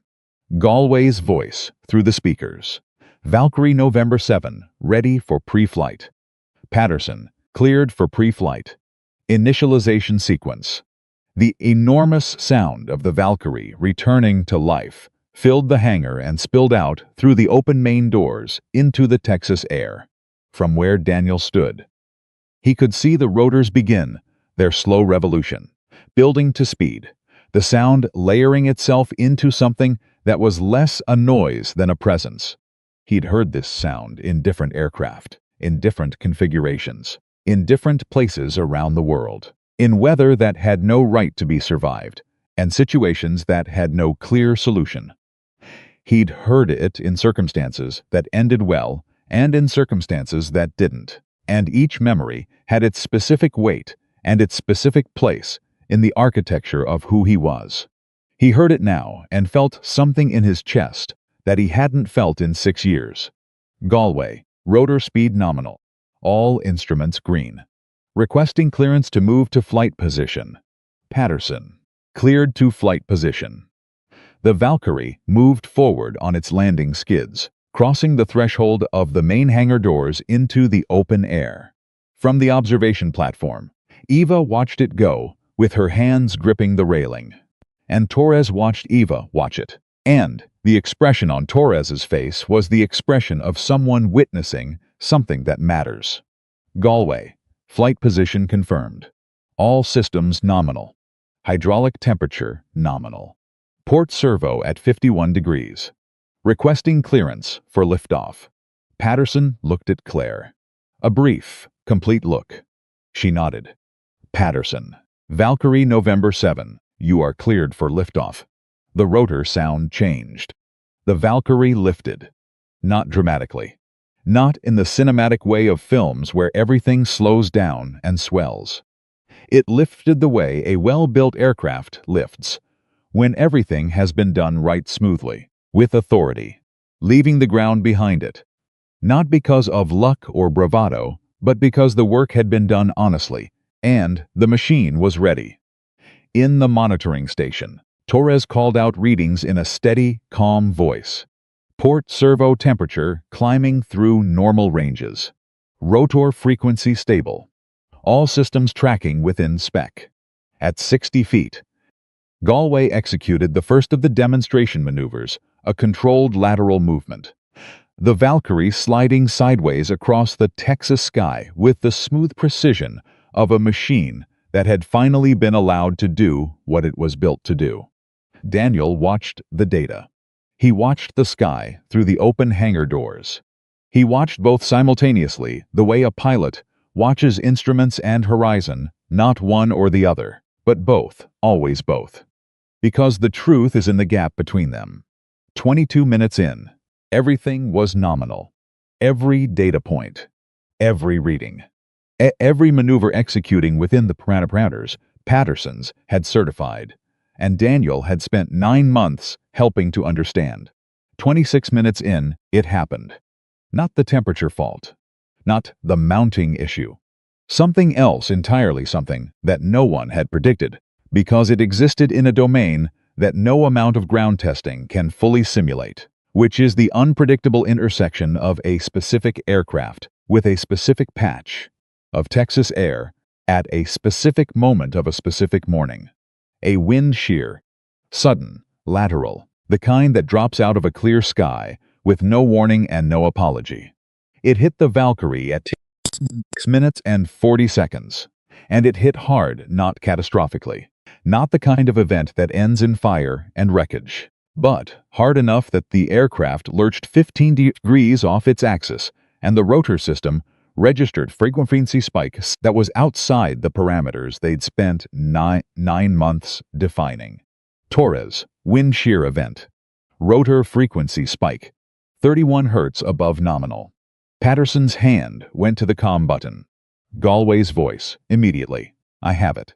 Wind shear recovery protocol. His voice was tight, but controlled, the voice of a man doing exactly what training and preparation exist to produce.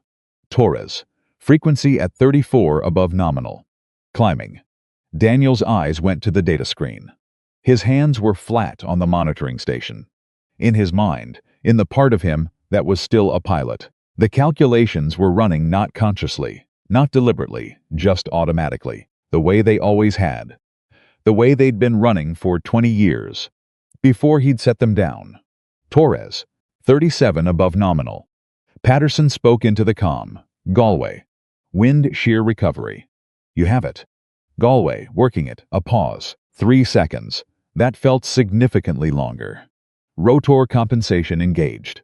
Reducing collective. Maintaining anti-torque. Torres, 34, 31, 28. And then, in the space of the next 40 seconds, Galway brought it back. Methodically. Precisely. Using exactly the techniques that a thorough briefing and an honest understanding of his aircraft made possible. The frequency spike descended. 20, 15, 8, 4. Within nominal. Torres, rotor frequency nominal. All systems stable. Wind shear event resolved. The room didn't exactly cheer. The people in it were too professional for that, and the situation was still a live flight, and Galway still had 40 minutes of demonstration to complete. But something moved through the hangar, a collective release, a shared recognition, the specific relief of watching someone handle something difficult. Exactly right. Patterson pressed the comm. Galway. Excellent recovery. Galway. Thank the briefing documents. And the man who wrote the honest ones. Daniel stood very still. His hands were still flat on the monitoring station. He was aware of his own heartbeat in the way you become aware of it when the adrenal response fades and the body reasserts its ordinary rhythms. He looked up from the data screen. Across the hangar, from the observation platform. Eva was watching him. She'd seen his reaction during the wind shear event, the stills, the focus, the complete absorption, and she was watching him now with the particular expression of a child who is seeing something new about a person she thought she knew completely. He gave her a small nod. She held up her hand, a thumbs up, the one she'd used since she was 4 years old when she wanted to say, "It's okay. I'm okay," without making it complicated. He nodded again. The demonstration continued. Galway flew for another 38 minutes. He executed every planned maneuver. The Valkyrie performed exactly as Patterson's certification had predicted, not perfectly in the sense of encountering 0 variables, because no honest flight does, but perfectly in the sense that every variable was managed correctly because the people involved had done their work with integrity. When the aircraft landed, when the rotors slowed and the enormous presence of the Valkyrie's sound began to recede, Daniel felt the day settle around him, not triumphantly, but completely. The way a thing settles when it has been done right. What happened in the next 30 minutes he hadn't prepared for. Patterson called him to the center of the hangar floor. Not with an announcement. Just with the direct pragmatism of a man who thought something should be acknowledged and had decided to acknowledge it. The engineering team gathered. Torres brought Ava from the observation platform. Galway came in from the flight line, still in his flight suit. Even Dressler was there, standing at the edge of the assembled group, with the expression of a man who has decided that the cost of resistance exceeds the cost of presence. Patterson said, without preamble. The Valkyrie flew today because of people who decided that the truth about this aircraft mattered more than the convenience of pretending otherwise. I want to name them. He named Torres first. He named the junior engineer who'd flagged the vibration data in February. He named 2 calibration technicians whose variance reports had been filed and ignored and were now part of formal fuel record. He named Galway for his execution under pressure. Then he stopped. He looked at Daniel. And this man, Patterson said, who spent 9 months in this building doing a job that nobody above his pay grade was willing to do, which is to look at this aircraft honestly, report what he found honestly, and refuse to stop trying when the official channels refused to listen. He paused. I've been in this industry for 30 years. I've worked with test pilots who've saved lives in classified programs that nobody will ever read about in a newspaper. I know what it looks like when someone has that kind of background. He looked at Daniel directly. I don't know the details of your history, and I'm not asking. But I know what it produced. And it produced this day. Silence. Then Torres started clapping. Not the polite applause of a formal event, the real kind.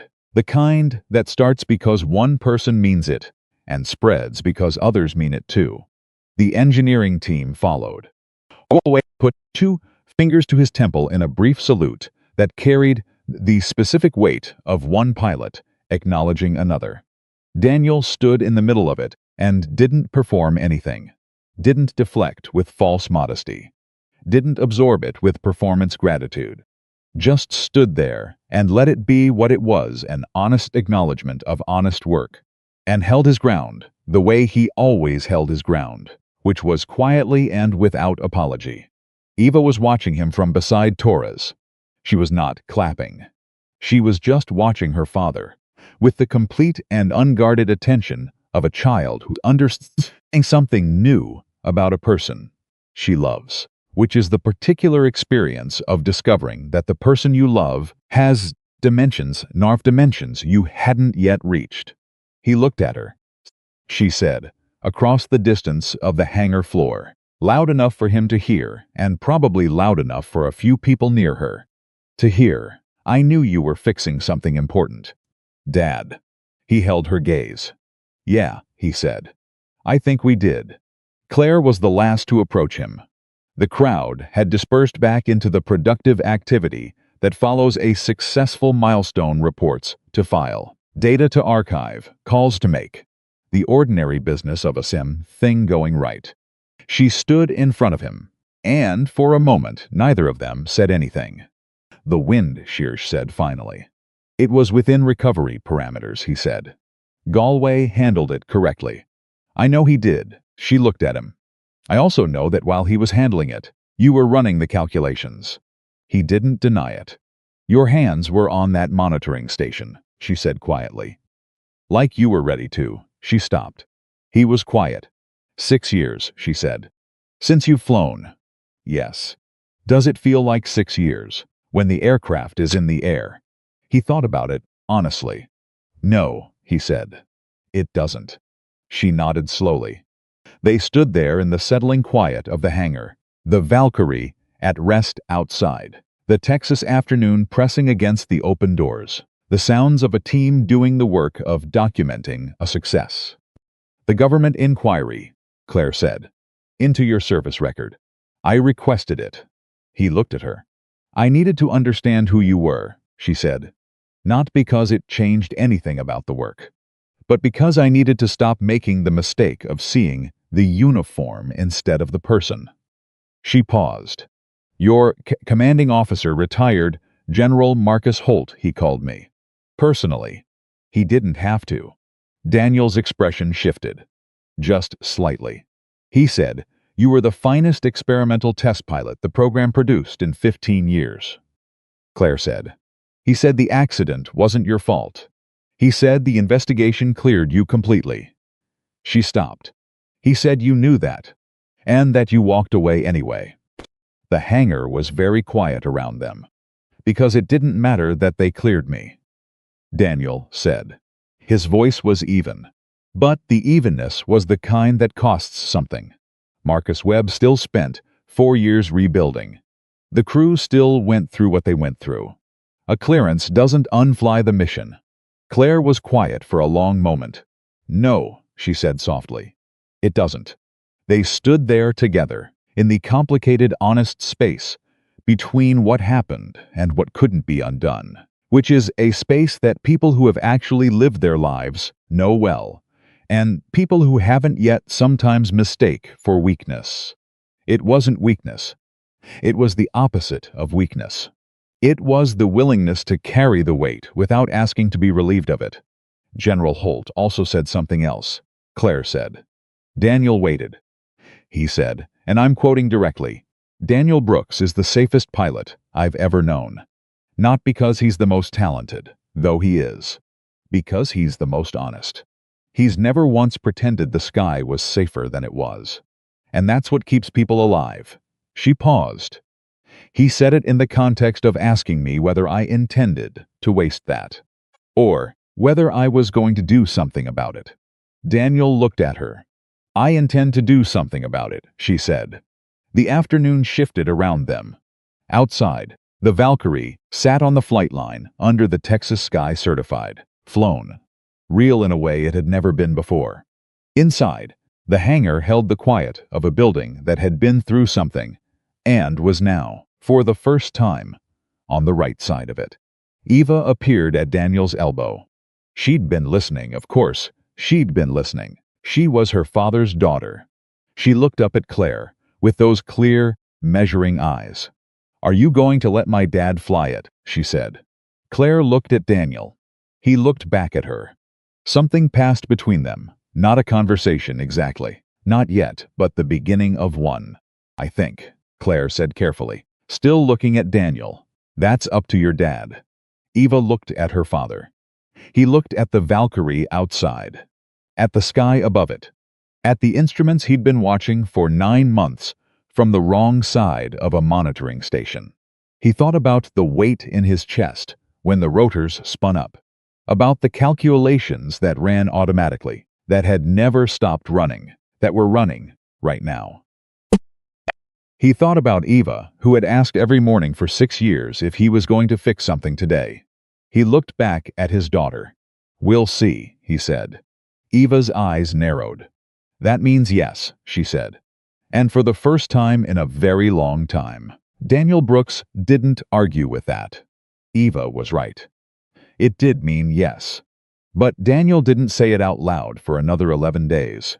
Those 11 days moved the way significant time always moves faster than it should, loaded with the specific weight of a decision being carried before it's been made official. He went to work every morning at 5:47. He ran his checks. He attended Patterson's certification debrief sessions as Technical Safety Advisor, a title that still felt slightly foreign on his badge, even though the work behind it was the most natural thing he'd done in 6 years. He ate lunch in the break room. He texted Eva. He drove home at 6, sometimes later, and made dinner and helped with homework and sat on the edge of Eva's bed for 10 minutes before she fell asleep. The seat since she was 3 years old. And every morning when he walked into that hangar and saw the Valkyrie. The calculations ran. Without permission. Without announcement. Just ran the way breathing runs. The way a trained mind does the thing it was built to do, even when the person attached to it has decided to look the other way. On the 4th day, Torres noticed. She didn't say anything immediately. That was one of the things Daniel had come to respect about her. She observed before she spoke. The same discipline he'd tried to practice his entire career and which was rarer than it should be. She watched him, watch the Valkyrie for 3 mornings in a row, and on the 4th morning she sat across from him at the break room table with 2 coffees and said, without preamble, "You want to fly her?" He wrapped his hands around the coffee cup. Torres. "Not a question," she said. "An observation. I'm pretty good at those now." She looked at him steadily. "Does Claire know?" "She's offered the possibility." "That's not what I asked." He looked at her. "She knows," he said. Torres nodded. Sipped her coffee. "The sequential data from the post-demonstration tests came back this morning," she said. "All clean. Every variable within the new parameters. The servo fix is holding perfectly." She paused. "Patterson is going to recommend expanded flight envelope testing next week. That means someone needs to push the performance boundaries, F." Methodically, carefully, she looked at him over her cup. "Galway is good. But you know this aircraft in a way Galway doesn't. You know what it sounds like when it's right and what it sounds like when it's not. And you know that from the outside, which means you know it in a way most pilots never do." She put her cup down. "The aircraft would be safer with you in it." Daniel was quiet for a moment. "That's a significant thing to say," he said. "I know." She stood up. "I say significant things when I mean them." She took her coffee and left. He sat alone in the break room for 6 minutes. Then he picked up his phone and called Claire. She answered on the first ring, which told him she'd been waiting for the call, without saying she was waiting. "I'll do the envelope testing," he said. Silence. "Second. 2. "Okay," she said. Her voice was steady. But he heard something beneath the steadiness, not relief exactly. Something more complex than relief. The particular feeling of a decision that has been right all along finally being made. When Patterson clears it, I'll work with Galway on the transition. He should be primary pilot on the commercial demonstrations. I'm not here to take his program. I'm here to make the aircraft as safe as it can be before it gets to him. He'll agree to that, Claire said. He respects you. He's a good pilot, Daniel said. He deserves an honest aircraft. Another pause. Daniel. Her voice shifted not to the CEO frequency, not to the professional register, but to something quieter and more direct. The frequencies she used now when they were talking about what was actually true. Are you ready? Not for the aircraft. For you. He thought about it. He thought about the last time he'd sat in a cockpit, 6 years ago, in a different aircraft, in a different state, with a different life around him. He thought about the weight of that departure, how he'd climbed out and walked away, and told himself it was for Eva, and it had been for Eva. But it had also been for the other reason, the one he'd spent 6 years carrying, and 4 of those years refusing to name. I don't know, he said, but I think that's the honest answer. And the honest answer is the one I'm going to give you. She was quiet for a moment. That's the right answer, she said. And then, more softly, Eva said, that's your thing. The right answer. He almost smiled. She talks too much. She's wonderful, Claire said. He was quiet. Come see me this afternoon, she said. Patterson will be there. We'll talk through the timeline. All right. And Daniel, she paused. Thank you for calling. He put the phone down, looked at the hangar through the break room window. The Valkyrie was visible at the far end, quiet, waiting, already known to him in a way that was hard to articulate to anyone who hadn't spent months learning a machine from the outside in. He picked up his coffee and went back to work.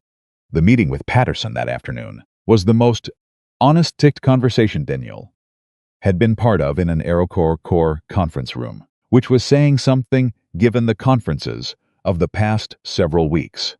Patterson out the envelope testing protocol with the precision man who had spent 30 years thinking about how to push aircraft safely, not how to push them dramatically, not how to push them impressively, but how to push them in a way that generated real knowledge about real limits. He gave Daniel a folder. Inside was a complete technical summary of the Valkyrie's current performance envelope, everything known, everything confirmed, everything suspected and not yet tested. You read this before you get in the cockpit, Patterson said. Not as a refresher, as a first read.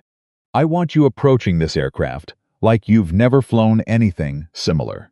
Because you haven't. She's her own thing. Daniel opened the folder. Read the first page. Turned to the second. The tail rotor response time at high collective, he said. Not looking up. Is the delay on the governor or the linkage? Patterson looked at him for a moment. Governor, he said. We adjusted the linkage in the last redesign. The delay is a software parameter we haven't finalized. It'll pull left on aggressive climbs, Daniel said. Yes, I'll want that in writing before I fly. It's on page 7, Patterson said, with the compensation parameters. Daniel turned to page 7. Read it. Nodded. Galway was in the room. He'd been quiet, listening, with the focused attention of a pilot who is learning something useful and knows it. Now, he said, the left pull caught me on the third demonstration maneuver. I overcorrected with the anti-torque pedal. Data shows it. I saw that in the telemetry, Daniel said. Galway nodded. What would you have done different? Daniel looked at him. The question was real, not territorial, not competitive, just one pilot asking another. Left pedal input earlier. Before the pull develops, not after. You can feel the governor lag about a half second before the aircraft registers it if you're paying attention to the collective resistance. Galway wrote that down. Literally, wrote it down. In a notebook he pulled from his jacket.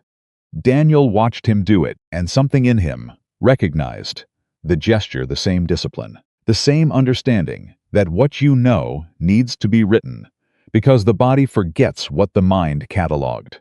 All right, Patterson said. Ground familiarization starts Monday. Cockpit checkout, systems review, engine run-up. No flight until you're comfortable, and I'm satisfied. No timeline pressure. Are we clear? He was looking at Claire when he said the last part. We're clear, she said. Monday morning. Arrived with the particular quality of a day that has been waited for long enough that the waiting has become part of its texture.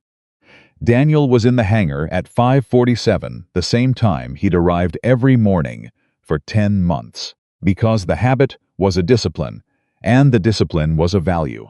But this morning, he didn't go to the equipment locker. He went to the flight planning room, where Patterson had laid out the Valkyrie's technical documentation, in a sequence designed for a pilot beginning familiarization. He sat down and started reading. He read for 2 hours. At 8 o'clock, Patterson arrived. Looked at the documentation Daniel had already worked through. Looked at the notes Daniel had written in the margins of his own printed copy. Said nothing. But his expression registered something that, in Patterson's vocabulary, was approximately equivalent to satisfied. At 9. Galway arrived and walked Daniel through the cockpit. Not talking down to him, talking to him, the way one professional talks to another about a specific aircraft they know better, which is with specificity and without condescension. He explained the instrument layout, the particular quirks of the Valkyrie's display system, the way the collective felt heavier than standard during initial lift. Daniel listened, took notes, asked questions, real questions, the kind that showed he'd read the documentation and was working at the level above it. At 10:30, he sat in the cockpit for the first time. He didn't start the engine. Patterson's protocol was clear: familiarization first, then systems check, then engine run-up, then ground hover, then flight. Each stage on its own day. No rushing, no performance. He sat in the seat and put his hands on the controls and felt the aircraft around him. 6 years. It wasn't like riding a bicycle, that particular cliché. It wasn't like any single thing. It was like returning to a language you'd stopped. Speaking, the words were there, the grammar was there. The entire architecture of it was there. But there was a moment of reorientation required. A moment of letting the self remember what it knew before the self was told to forget. He sat there for 40 minutes. Patterson sat in the co-pilot seat and talked him through the instrument layout, not because Daniel needed the tutorial, but because the conversation was useful, a way of activating the knowledge through articulation.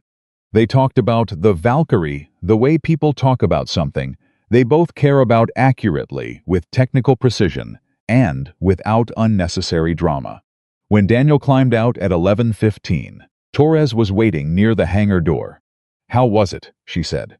He thought about how to answer that. "Like remembering something," he said. "Something I thought I'd let go." She nodded. "Sometimes letting go and setting down are different things," she said. He looked at her. "That's a significant thing to say."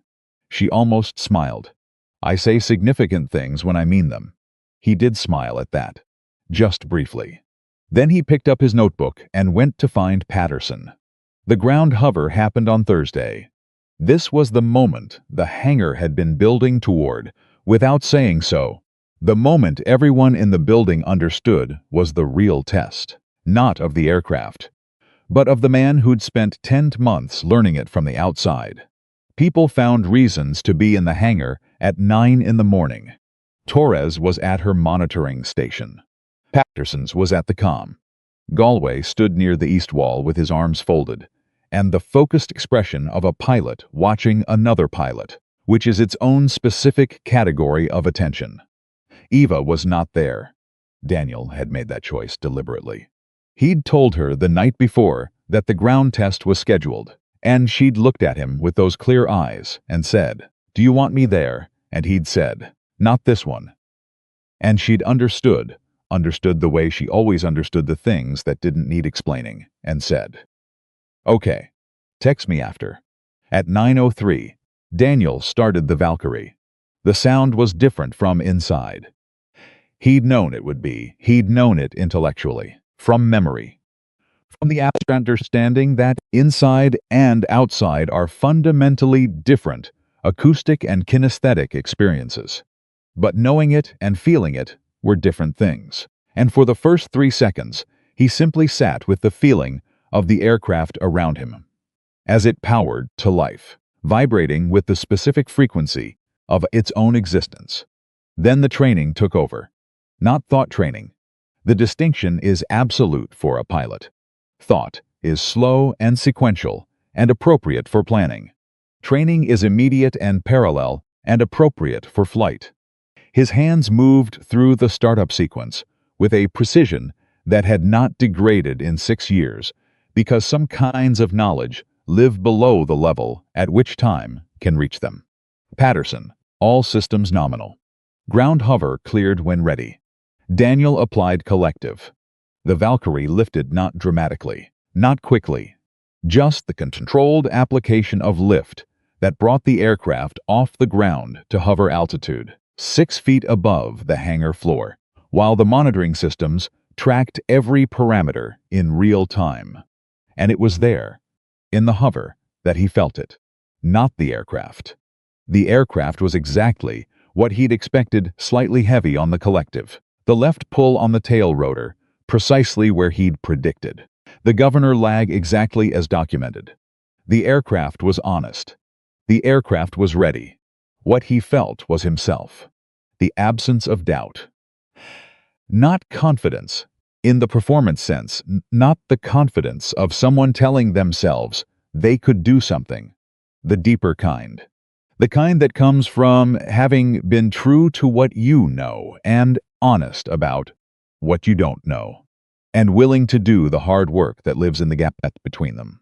The kind that comes from 9 months of mopping floors and filling notebooks and refusing to be silent, because silence had a cost he was not willing to pay. He hovered for 7 minutes. He executed 3 lateral movements, a controlled rotation, and a precision landing that brought the skids down within 3 inches of the marked target. When he shut down the engine and climbed out, the hangar was quiet. Patterson said clean. That was all. That was everything. Galway walked over. Looked at Daniel. Left pedal input before the pull, he said. Half-second early, Daniel said. Exactly where you'd feel it. Galway wrote it in his notebook without being asked. Claire was in the back of the hangar. She'd come in quietly, 30 minutes before the hover test, and stood at the edge of the observation area. We could see without being immediately visible. Daniel had known she was there. He'd seen her arrive in his peripheral vision and registered it and returned his focus to the aircraft, which was the right order of priorities. She walked to him now, stopped 2 feet away. She looked at him for a long moment. Not evaluating, she'd stopped evaluating him a long time ago. Just looking at him. The way you look at someone when you're trying to hold on to the moment accurately, because you understand it's significant. "How do you feel?" she said. "Like I've been carrying something I thought I had to set down," he said. "And I just discovered I never had to set it all the way down. Just carry it differently." She was quiet. Then, what changed? He looked at her. Really looked. The way he looked at things he needed to understand accurately. "You," he said. "This place." What it became. He paused. "Eva." He paused again. "Myself." Claire held his gaze. The honesty in the moment was complete, not romantic, not performed. Just 2 people, in a hangar, where something important had happened, telling the truth about what it meant. "I want you to fly the full envelope test," she said. "Not just as technical support. As lead test pilot. Your name on the documentation. Your call on every boundary." He understood what that meant. What it would mean publicly, professionally. In the reconstruction of a history that had been classified and set aside. "That's a significant thing to offer," he said. "I know." "Is it yes?" "It's yes." She nodded once. "Then we'll make it official Monday." What happened on Monday was not what either of them expected. The official announcement of Daniel's appointment as AeroCorps' lead test pilot for the Valkyrie flight envelope program went out as an internal memo at 8 in the morning, prepared by Claire's office with Patterson's endorsement and Galway's documented support. It was thorough, it was professional, and it was supposed to be internal. By 10:15 it had leaked. Not maliciously, or rather, not strategically. Torres had mentioned it to an engineering colleague at another firm during a technical call, in the way you mention something extraordinary that just happened. And that colleague had mentioned it to someone at an aviation trade publication. And, by noon, the story was moving through the industry press with the speed that extraordinary stories move when they're actually true. By 2 in the afternoon. 3 reporters had called AeroCorps' communications office. By 3:30, the story had a shape. Former classified military test pilot, working as a janitor, identifies critical flaws in AeroCorps' Valkyrie helicopter, saves the program, appointed lead test pilot. The shape was accurate. The details they had were correct. But the shape didn't contain everything, didn't contain the 9 months of quiet, patient, persistent honesty, didn't contain Eva's texts or the pin on the envelope or the moment in the conference room when Patterson named the people who'd tried to say something and been processed into silence. Didn't contain any of the things that made the shape mean what it actually meant. Claire called Daniel at 3:45. "The press is going to want to talk to you," she said. "I know. You don't have to." "I know that too." He paused. "I want to say something. But I want to say it right." "What do you want to say?" He thought about it for a moment. Not performing the thought, actually thinking it through. "That it wasn't about me," he said. "That the story everyone is going to want to tell the lone hero. The secret pilot. The dramatic reveal. That's not the story. The story is Torres, who wrote a report in month 3 and watched it disappear and didn't stop. The story is Patterson, who wrote a memo and got fired for it and came back anyway. The story is Galway, who found out 3 days before a test that his briefing documents had been dishonest, and who chose to learn the truth instead of resenting the messenger." He stopped. The story is what happens when a place decides that the truth matters more than the timeline. Claire was quiet for a long moment. "Say exactly that," she said. "Word for word." "I'll say it in my own way," he said. But yes. He did the interview on Wednesday. One reporter, one camera, the hangar floor as the setting. Because he'd said he wanted to stay where the actual work happened and not perform it somewhere else. Eva was there, not on camera, standing off to the side with Torres, who had become, over the past weeks, something between colleague and a friend, and was in the process of becoming the thing after that, which is just a person you trust.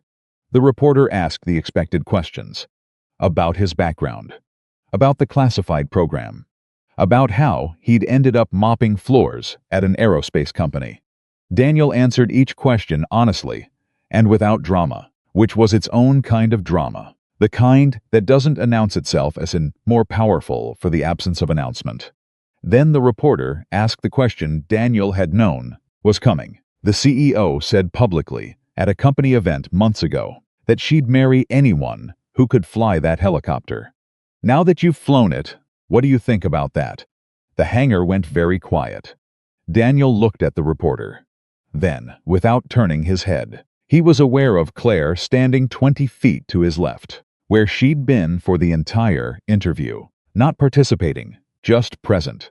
"I think," he said carefully, "that the joke she made that night was the least interesting thing about her, and that the most interesting thing about her is what she did after, which was to look at something she'd gotten wrong, not just the joke, but a whole way of seeing people and change it. Publicly. At cost to herself." He paused. "That's not a small thing. Most people don't do that."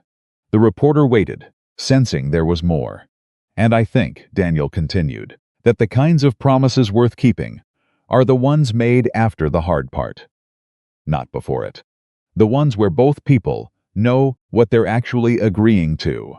He stopped. The reporter looked between Daniel and Claire. Then, professionally, moved to the next question. But Claire stood 20 feet away and heard every word, and the particular stillness that settled over her in the moment after Daniel stopped speaking was the stillness of someone's who has just received something they didn't know they were waiting for. 3 months later, the Valkyrie received full FAA production certification. It was the culmination of 11 months of work, 4 redesigns, 1 fired and rehired structural consultant, 1 formal FAA audit, 1 extraordinary ground test, 1 demonstration flight that had survived a wind shear event, and 1 complete overhaul of how AeroCorps Dynamics thought about the relationship between honest people and safe aircraft. The certification ceremony was not the kind of event Claire had thrown for investors. No custom lighting, no catered food, no senators. Just the people who had done the work, gathered in the hangar around the aircraft they'd built together, with a signed document from the FAA that said, "This aircraft is ready." Patterson read the certification number aloud. Then he handed it to Claire, who held it for a moment, and then, unexpectedly, handed it to Torres. Torres looked at it. Her jaw tightened the way jaws do when a person is holding something together. She handed it to the junior engineer who'd flagged the vibration data in February. He handed it to the calibration tech whose variance report had been filed and finally acknowledged. It moved through every person who had tried to say something true and been told to wait, until it came to Daniel, who was standing at the edge of the group, and who held it for a moment and looked at the signature and the seal and the specific, complete reality of what it represented. He handed it back to Claire. "You should keep this," he said. "We all should," she said.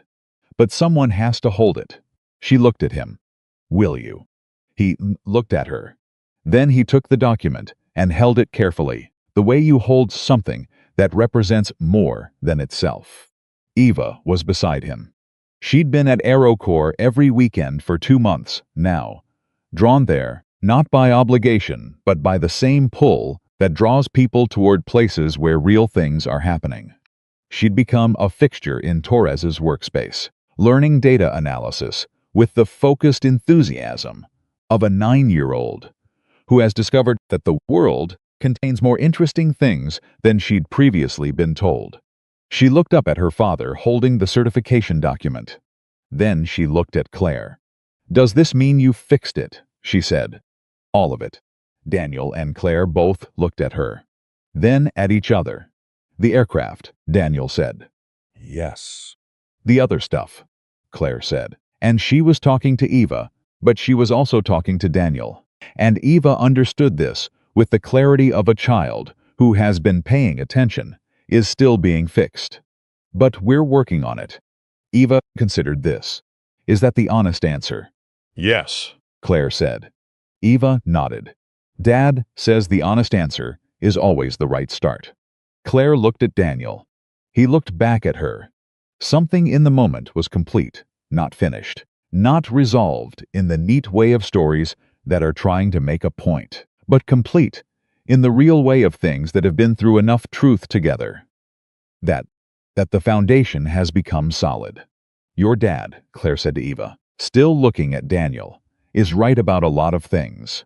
6 weeks after the certification, on a Tuesday morning when the Texas air was clear, and the Valkyrie sat on the flight line in full production-ready configuration when Daniel Brooks climbed into the cockpit for his first official flight as AeroCorps' lead test pilot. Patterson was in the co-pilot seat. Galway was on the ground, watching. Torres was at the monitoring station. Eva was at the observation platform, hands on the railing, watching the way she watched everything her father did with complete, unguarded attention. Claire was standing near the edge of the flight line, not performing anything. Just there. Startup sequence. Rotors to speed. Instruments nominal.